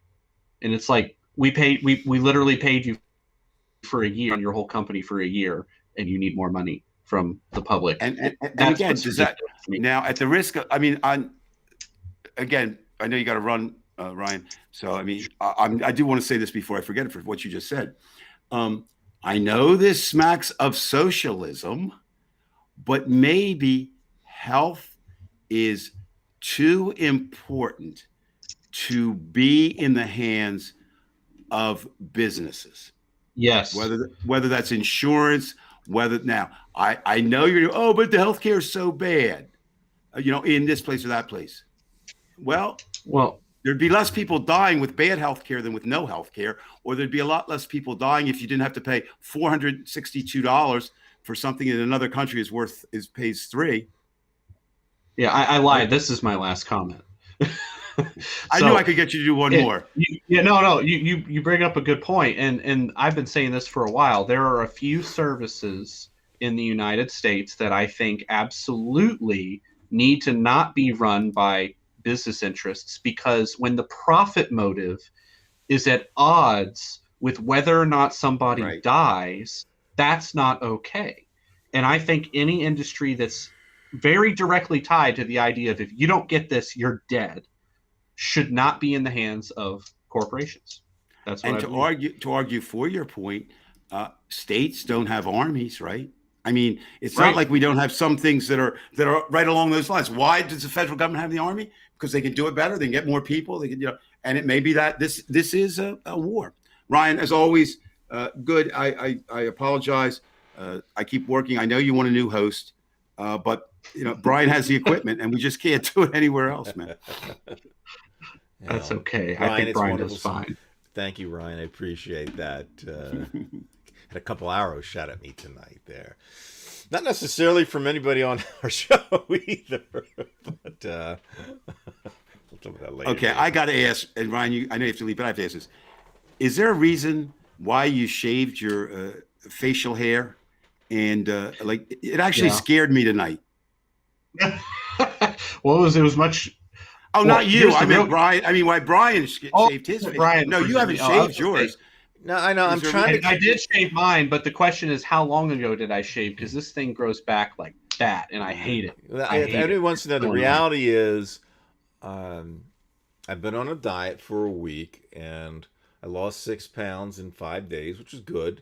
I mean, I don't know how much of that is water weight, but I've decided to clean my act up, trying to get back to something that was myself, 20 years ago when I was 165 pounds. And Okay, I'm still not doing that it for is the part of, I shaving. think part of it too is the shave. I think, I just decided I better keep. You realize I got you shaving. talking about something that is completely meaningless on this show again. You realize that, right? Right. You are so gullible to go for that. Okay. Well, yeah. Well, you know what? Sometimes you need it. So anyway, yeah, Ryan, it's wonderful to see you again. We hadn't seen you for about a month and a few weeks, maybe. I don't know, but yeah, I could probably come on next week too. You're always I know welcome. I've got March is a little difficult for me, but then after that I should be fine until August. I should tell you though, on Literally. Facebook though, I get my friends' suggestions, and my first famous person came up on my friend's suggestion because my Russian contacts, but Anatoly Karpov came up. I didn't befriend him, so it's. He doesn't go on Facebook much. I try to be his friend too. Oh really? No, I didn't try at all. No, Brian, did you just say you were talking to a carport? Anatoly Karpov, chess player. Yeah, as we said, Anatoly Karport. I thought. All right, guys. I'll see you all later. I appreciate it. All right, Ryan. Take care, Ryan.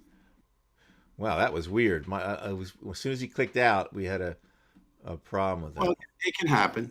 Yeah, let me go back. Okay.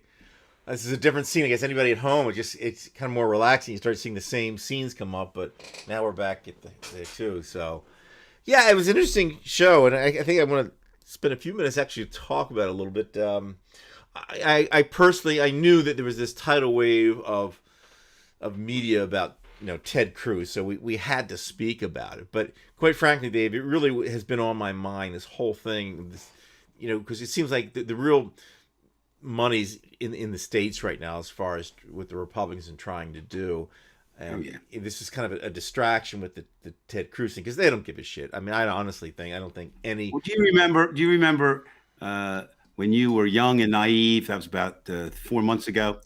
On this very show, one night you insisted, and it made sense from a logical point of view, to use shame, right? Right, and I know.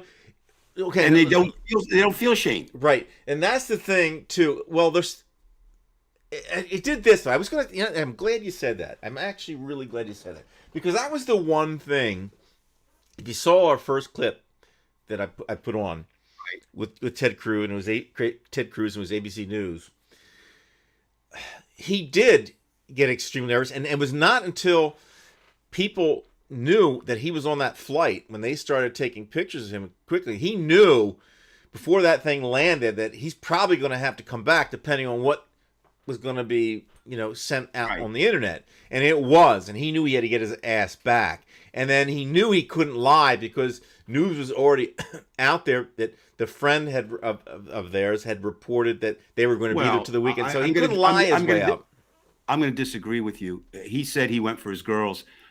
There's been electronic messages, so I don't know if they were email or what, from people, his wife asking, seriously, I mean, asking, we're going there. Do you want to come join us? For him to come back and say, he's a fucking liar. The man's a fucking liar. We know that. I mean, he was shamed on that. And I think that put him on his heels for 3 days. You know that. Right. He still has to be careful. And he still has to worry about, the people coming around his house. Because if they start becoming Republicans there, which I don't think they were, I think they were probably No, I agree. And by the way, did you notice? You noticed though when he came back, who was with him? 2 policemen right by his side. That's something we should, if you really want to lose some sleep tonight, let's think about that. How many I'm more concerned with police officers than I am the military, because I think the military will fight if need be, against the enemy, right? It won't be us. But police, how many of them, how many do you think they volunteered to come get Ted? You know what I mean? Or, I mean, that's the Well, thing I saw two there, and no, I'm just saying. And he would want. I'm sure he has a security detail. No, but I'm just saying. I mean, how blind do people have to be to see that day in and day out? It used to be, I think, money bought you justice, right? Now it's your skin color, because if you're black with money, you still on the street, have a problem. Right. Maybe when you get to court, you get a better lawyer. Right. And my son Michael and I were talking about that today. Why does it continue? And there's the economic reasons, but I think it just comes down, Brian, and I don't know how you deal with this animus, just simply hatred for the other. Right. And if I shut my mouth, right, and don't say anything, I can blend in with the Trumpites, right? They wouldn't know. I mean, I'm like a color, they are, right? I mean, I could if I chose to. At the moment I opened my mouth, I couldn't. But I don't like that term, because I think there should be a better one, but I can't come up. But people of color, and what I mean by that, we're color too. We're the color white, but non-white people don't have that luxury, right? If you're to judge someone on the color of their skin, not the content of their character, I mean, I can't imagine what it's like to be a person of color. I know that I'm so disgusted. I think we got a good look. We got a good look during the latter part of the Trump years. In fact, all of them. I mean, we've talked about that feel that you get, like that, this fear of like not getting a fair deal. Well, I mean, but I mean, okay. And my son and I were talking about this. I said, something, son. I said, I was never really worried, when you went out, in terms of, would you return home from any law enforcement, right? Now, did I worry about you'll get drunk and wrap the car around a pole? Yeah, of course they were there. And I can't even begin to comprehend what it's like to be a black father or a black mother or a black older brother or a black older aunt, whatever. And when your child or your grandchild goes out the door, you can't rest easy until they come home again. And I know that. That's okay. I know that what happened at the Capitol was horrible and all that. I think the worst part is, which we all know, that wouldn't have happened that way were the protesters black. And to me, anybody who can't see that, who can't believe it, then they're just also living in a reality that doesn't exist. And so after, after we solve the problems that we're kind of insolvable right now with the pandemic, I think the next thing we have to deal with, and they're kind of related, but they're problems of economic inequality, of just really inequality in general. And we could spend months and years, how do you make people equal? I still think the big problem, I mean, obviously that is an absolute concern, but I think right now we're still at that tedious, treacherous point of this country where we don't even know where it's going to go right now. And this is, again, why we keep the pace. I don't disagree. I mean, I don't know how you get past any other thing until we clear up this. Well, you can't even clear it up. You're right. You may not be able to. No. I'm saying, and I mean, this is just my opinion. When I say first things first, I don't see anything getting better as long as the pandemic, the way it is, hangs over us right now. It exacerbates every problem, right? Mm-hmm. Now, when we get that done, does that help with the, the inequality? I don't know. I mean, but I mean, to me, you get that done, and then we have to do that. So, I'm not saying you're wrong, Brian. I'm not. Mm-hmm. I'm just saying right now, I'm coming more and more to accept that the country is going to remain divided for the rest of my lifetime. May it be long, or I hope, but even long or short. And so my thinking now, that's kind of moved over here to this, because I've got some ideas. I mean, we just have to outvote them. We have to outwork them. Like I said, we have to outspend them. We have to spend wisely. We have to file wherever we can. We have to come after them everywhere we can, and look at the problems that, even if we get those in, are still there. And they are the problems of inequality. And I don't know that one is more important than the other. Do you know what I mean? Because inequality is inequality. If it's inequality toward women, if it's inequality because of race. As long as you're going to have Republicans in any type of power, you're not going to have equality. Well, there we are back to that. That's what I'm saying. How do we, You're not going to have your voting rights. You're not going to have economic rights. You're not going to have minimum wage. You're not going to have anything. These people are downright evil, and that's no. Well, I said it tonight. I mean, I don't know if I'm talking the biblical sense. I said I wasn't, but they lack whatever a concept of soul is. And I think part of my idea of soul is, like I say, it's sort of like empathy, but basically what soul is to me is the idea of looking at things that are greater than you and reacting it, and that's society. Look, we know that they're not logical. That's number one, and that already makes them dangerous, because illogical. Right, not people, arguing that. They're just you've got a lunatic put in the car, and you don't know what's going to happen. And then on the other hand of it, you've got a selfish bunch that they want to.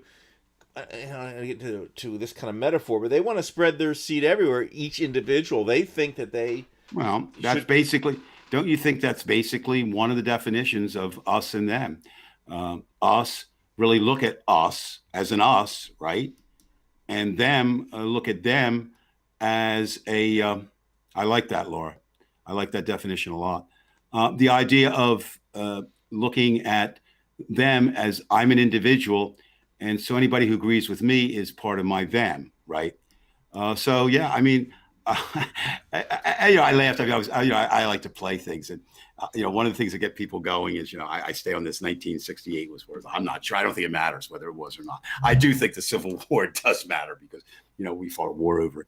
But the point becomes, I don't know whether we're more divided. I don't know whether it matters. If you take my agreement, we've never been united. Does that make the entire United States a myth and a lie? You have that absolutely right with the myths, David. I'm glad you brought that up also. But I'm just saying from a personal perspective, right?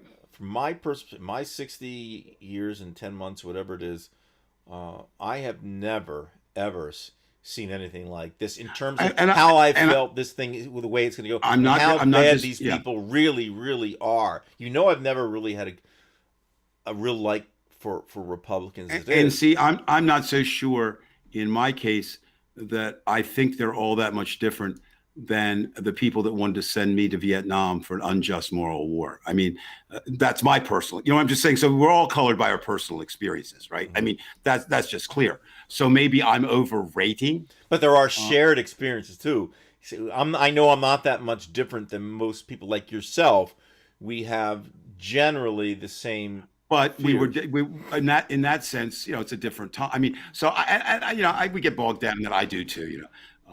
That was part of my, it's part of my shtick at the museum. And remember, you did. If anybody changed, I mean, I'm not saying you changed since you went from one side of the political spectrum to the other. Yeah. You as an individual, Dave. Well, I feel like I'm talking to you on the phone right now, but you changed a lot because your anger got to the point. It was like, okay, I'm going to start posting about what Trump does, and then all of a sudden, a year later, now you're getting really angry, and you're saying, this guy's got to go, and then you're starting to lose your friends, and then you're getting antagonistic, and they're getting antagonistic with you, and then you realize, fuck, I can't deal with them at all. To me, that's a natural. No, but to me, that's a natural progression. What I'm saying is, I said I naively thought, whether I overrated myself, or I underrated them, or I overrated the idea of logic and reason.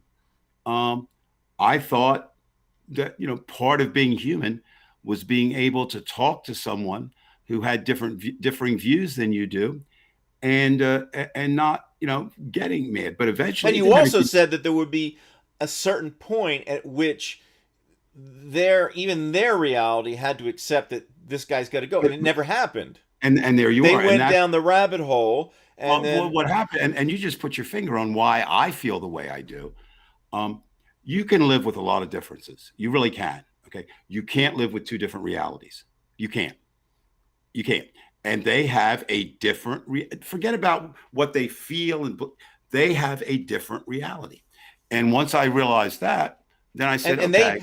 I think you agree with me that in terms of that anger you have about them, and you know how I really have a lot of this pent up anxiety and anger against them. They're even worse, and maybe that's a good thing that we're able to say at least they're suffering, and they are. So, I mean, all you have to do is see these posts, how angry they get. They want to, this is what they went to the Capitol to cause a problem. We didn't. That's how bad they are. Well, I know, but again, I always sound like I'm taking the other side against you. I'm not. Certainly, a number of people went to the Capitol. What we don't know, and none of us know, was that a very small sample of people who were willing to do that? Or did they pretty much, did everybody who's willing to do that on that particular day go that could get there? We don't know. But the point is, yes. Well, but it comes down to that reality question again. How do you say police are important and then hurt, maim, and indeed kill a policeman? That doesn't make any sense. I mean, that just doesn't follow.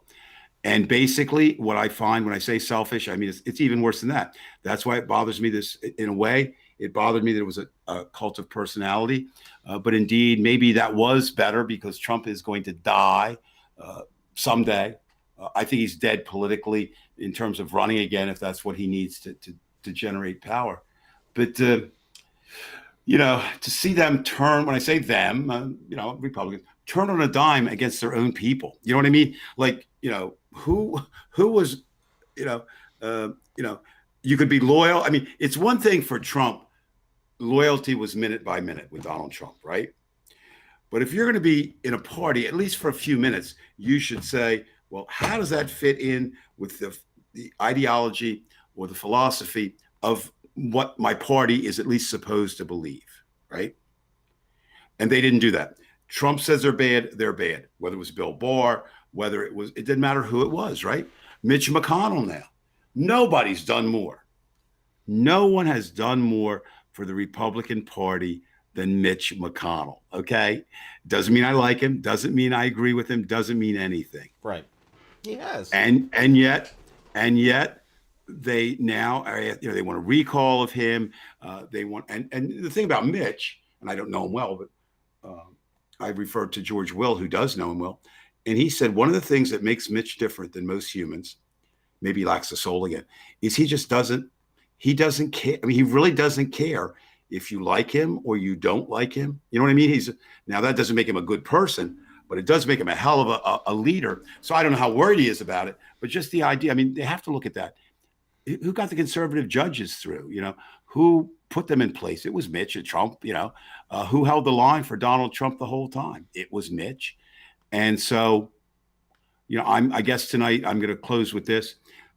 I don't have a bit of an idea on this, but I'm going to go to bed tonight thinking about it and just kind of hoping that while things aren't going to get better, it's going to be divided, that I think the more I look at it and the more I examine it, it really was a Trump cult. And I don't see Trump ever getting that national pulpit again. I really don't. Even if he gets a TV station, even if he goes on Fox, how's he going to get converts? I mean, Twitter, and the media is, they're not going to make the same mistake twice, I hope. And when I say media, I'm saying the legitimate media of covering him. I mean, whether you want to believe it or not whether you want to believe, do you realize that the New York Times circulation is up tremendously, right? I mean, because people turn to the Times because Trump attacked them. So, I mean, it works both ways. I got that evil Yoda. His approval with the Republican voters is still gold. And that's kind of what I'm saying. But, if that's true, is there any, and you got to look at this, is there anyone else out there right now who could be Donald Trump? And I don't see it. last show I said, my choice would be that's on that realm right now would be Sean Hannity. I don't think he wants it. I mean, it can't be Don Jr. I mean, it's just not transferable to him. Not Eric. The problem becomes with Ivanka. She is a woman, okay, and a lot of Trump's people don't want women. So, yeah, and I'm even I know this kind of thing. Look, we're gonna have bickering inside. You're saying it's. I'm gonna say bickering. I mean, that's healthy, okay. Look. My son and I argue all the time over the merits of capitalism. Not that he's a capitalist, but he thinks it's still a pretty good system from time to time. And although he realizes that you have to put some fetters on it, and I'm not so sure it is. And that's the magic word, right? I'll close with that. You want to get something shot down in America, just associate it with socialism. And yet we have some of our best programs. Social Security. It has the damn word social in it. So that's it for me tonight. I'm out of here. I'd throw the mic, but it's too damn expensive. All right, everybody. It's getting to that hour. And again, when I came on tonight, we didn't have any discussion prior to what we were going to do. I mean, I knew what was going to happen. We were going to talk about Ted Cruz,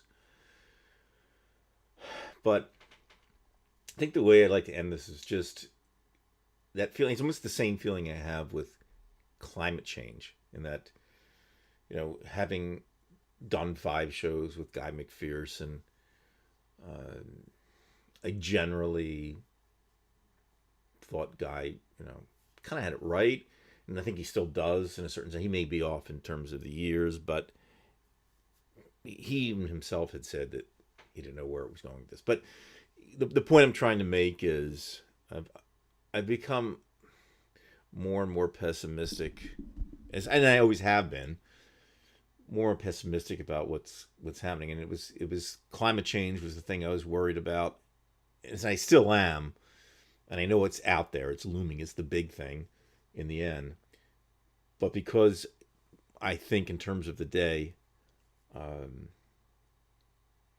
I just feel that this situation in this country, there's no way back. There's just no way back, and Biden's going to have to be a hero. The Democrats we're going to have to be heroes if we're going to get this thing back. And right now, they're frightening. The people I live near are frightening, and I'm sure it's the same thing Ryan mentioned. Basically the same thing, where he lives in Kentucky. So it's very depressing, it's very, very depressing. And especially when you're the type of person like myself who you're not a big fan of evolution and life itself. I mean, I'm generally somewhat happy, I guess, because I do things that I think are important, and I live an interesting life. I wouldn't say a happy life, but an interesting life. And I just don't see any light at the end of the tunnel, at least in my lifetime. And I don't want to be selfish, just thinking in my terms. But I feel bad for the kids. Like, for example, my students, I feel bad for them because young people today are going to have to deal with a lot of crap, and this thing is not going away. I don't know how it's going to be resolved. Or maybe we just have this general malaise which just keeps going on and on and on like this. And this is where I do disagree with Dave. This is, to me, by far the worst thing that we've had to deal with, at least in my 60 years. I remember 68, and it was, as an 8-year-old, I shudder to remember the kind of things that I saw when I was 8. It hit hard. I couldn't understand it. I could only feel it. You know what I mean? Like when you see something, or you see an animal that's dead on the road, it's kind of like when you're driving and you're kind of happy, you're listening to music, and the car's quiet, and you're almost whistling like things are going well. And then all of a sudden you're driving, and then all of a sudden you see this thing on the side of the road, and it's that reminder that things aren't that okay, and others are really suffering, and it can ruin your whole outlook, you know. And I kind of feel like we're kind of like that animal on the side of the road, and we've been hit, and we're not gone yet, but we're fighting, and meanwhile the lunatics out there are the ones that were putting holes in the animals and things like that, or purposely running over. You know, I put them all together, folks. You know, they were to me, they were the people. Like, I remember this kid down the street when I was a little kid. I was like 5 or 6, and he was, quite frankly, he was just a son of a bitch. I mean, he was just, he was not a good guy. And I remember there was a turtle that was upside down and bleeding to death. And I was 5, and I knew who it was that did it. He later in his life, when he was, a teen, he threw an apple and almost killed his sister by accident. And he was freaking out. Just a bad kid. Didn't care. And, you hear stories of people who purposely run over animals and things like that. And now, to the point now, I know that type. And they're usually those same type of people that I've been talking about. And maybe I'm wrong. Maybe they aren't all like that. And I know they aren't all like that. But to me,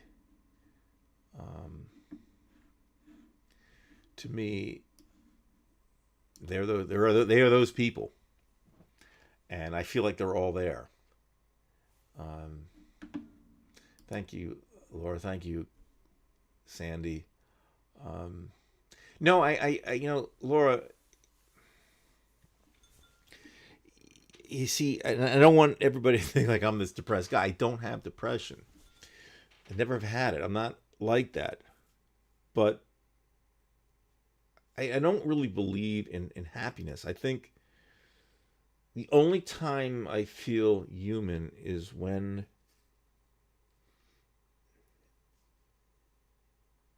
I have that caring for things that are important, like this whole thing here it's a real pain in the ass to have to fight this whole Trump thing and 4 years of it, and the climate change thing, and the animals that you care for, and it's too much sometimes, but it's never going to make you happy. It's like the animals you've had that you've lost, and I've lost a lot. And it's hard even thinking about them because they were my best friends when I was a little kid. My pet was my best friend because I was around it the most, and it never said a word to me, but I had that relationship. And if there was anything good in the universe in my life besides my wife and the people I liked, it was those things, those innocent things that were so fragile. The fragility of the world. And then I would see the people who didn't care about that. And it's kind of like an artist. In a certain sense, you kind of feel the colors. And you look at what's going on, and you see these people with the hate. They hate people because of their color. And they don't understand. They just, they're like, I remember this kid. I'm going into these old memories.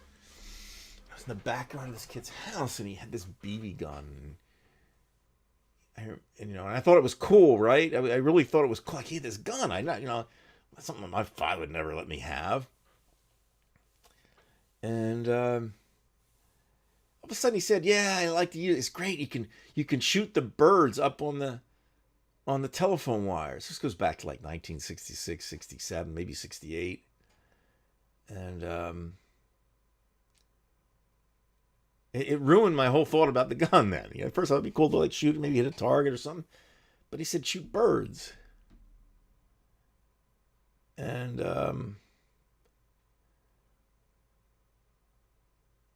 it just hit me, like he just said he was going to shoot birds. And my first pet was a bird that died fairly quickly. And it broke my heart, And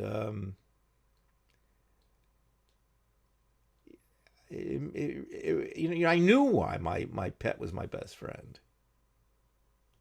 because I couldn't find enough people who were like me and said, God damn it, it's just horrible. You know, I remember seeing that turtle on the ground just bleed. It's still, the shell was cracked and this guy threw it up.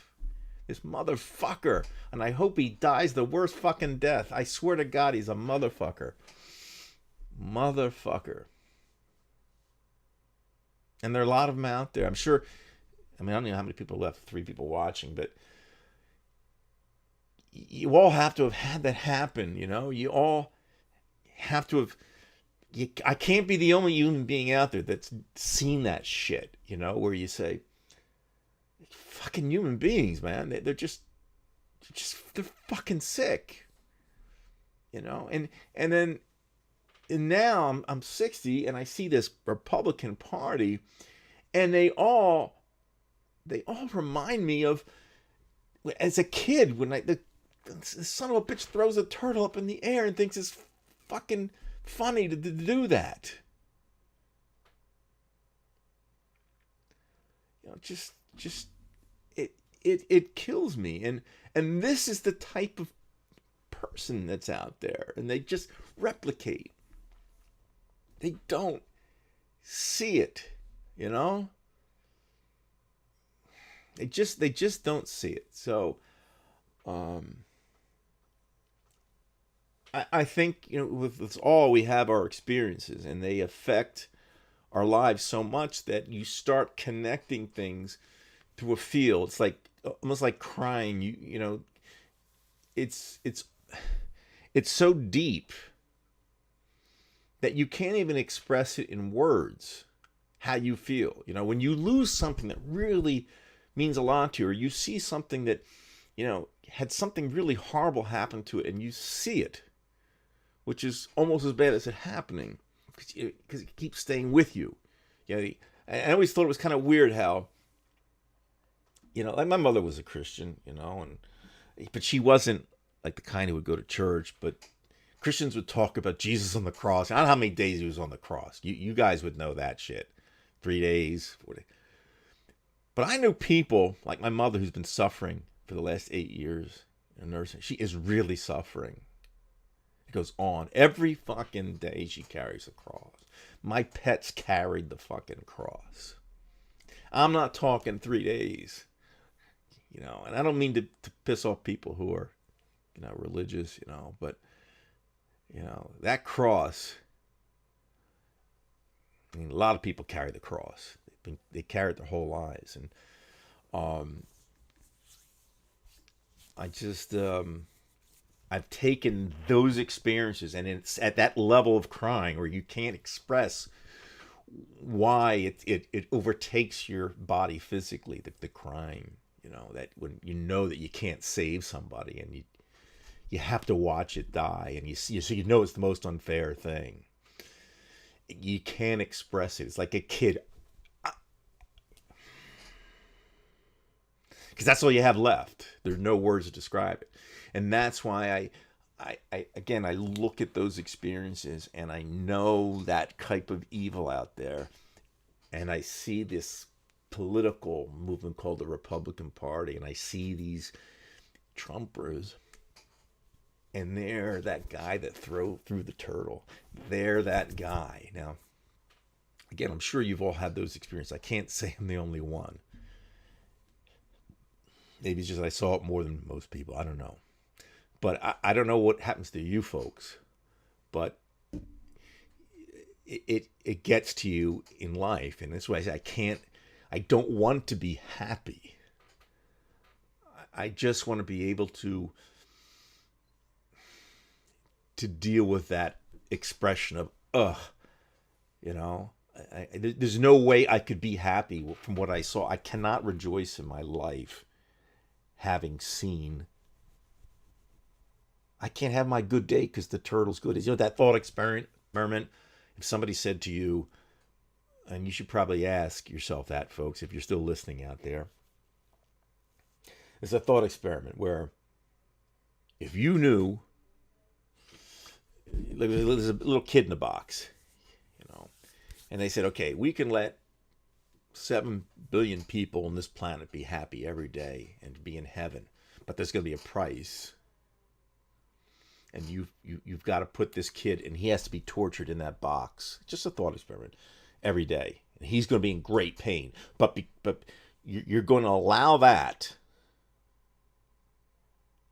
You're going to allow that to happen to save 7 billion. So in other words, the mathematics of it look good because you say, well, I don't want that kid hurt. Because at least the 7 billion are doing really well. And if you say, okay, 7 billion versus 1, you'll take it. And we got people suffering all the time anyway. So why, Brian? Why not? See, and I couldn't take that in that thought experiment because every goddamn day, no matter how good it was, no matter what happiness that comes your way, I'm thinking about that kid in the box. He didn't deserve it.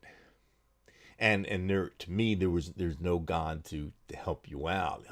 I'm actually saying the other guy was better. You know what I mean? The other guy was better. But I can't see how anybody in this situation here, what's going on, whether it's climate change, can really be happy as a human being. And I don't think that's necessary. You're just going to have to lead an interesting life, because I'm still thinking about every day about the kid. I have my own kid in the box.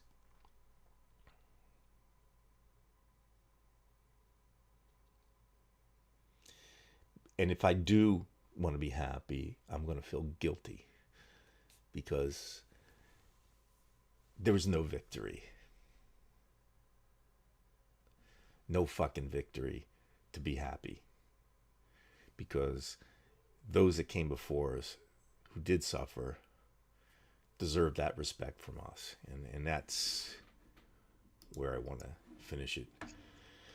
And I see somebody covering his head. Okay, Dave, I went into some long lamentation about life, Dave, and it's best you didn't hear it anyway because it was... No, I did. I did. Did you want to make a comment? I thought you didn't hear it, so I will put you on. No, I'm done. I'm done. The difference between you and I know when to stop. All right. It was good, Bri. It was good. All right. Thanks for having me on. And I tried to Thanks take everybody for being here. I'm done. All right. So there's my view from whatever view. All right. Listen, everybody. Thank you. I didn't really want to go into that. I don't even know why I did, I guess. But thank you for listening. And I hope you do better than I do. I really do. And if you want to choose the 7 billion, I could understand. But I can't. So you enjoy your lives, folks. Do what you can. And everybody has their own choices to make. All right, folks. Thank you very much. Dans un lion, il y a une jolie fille.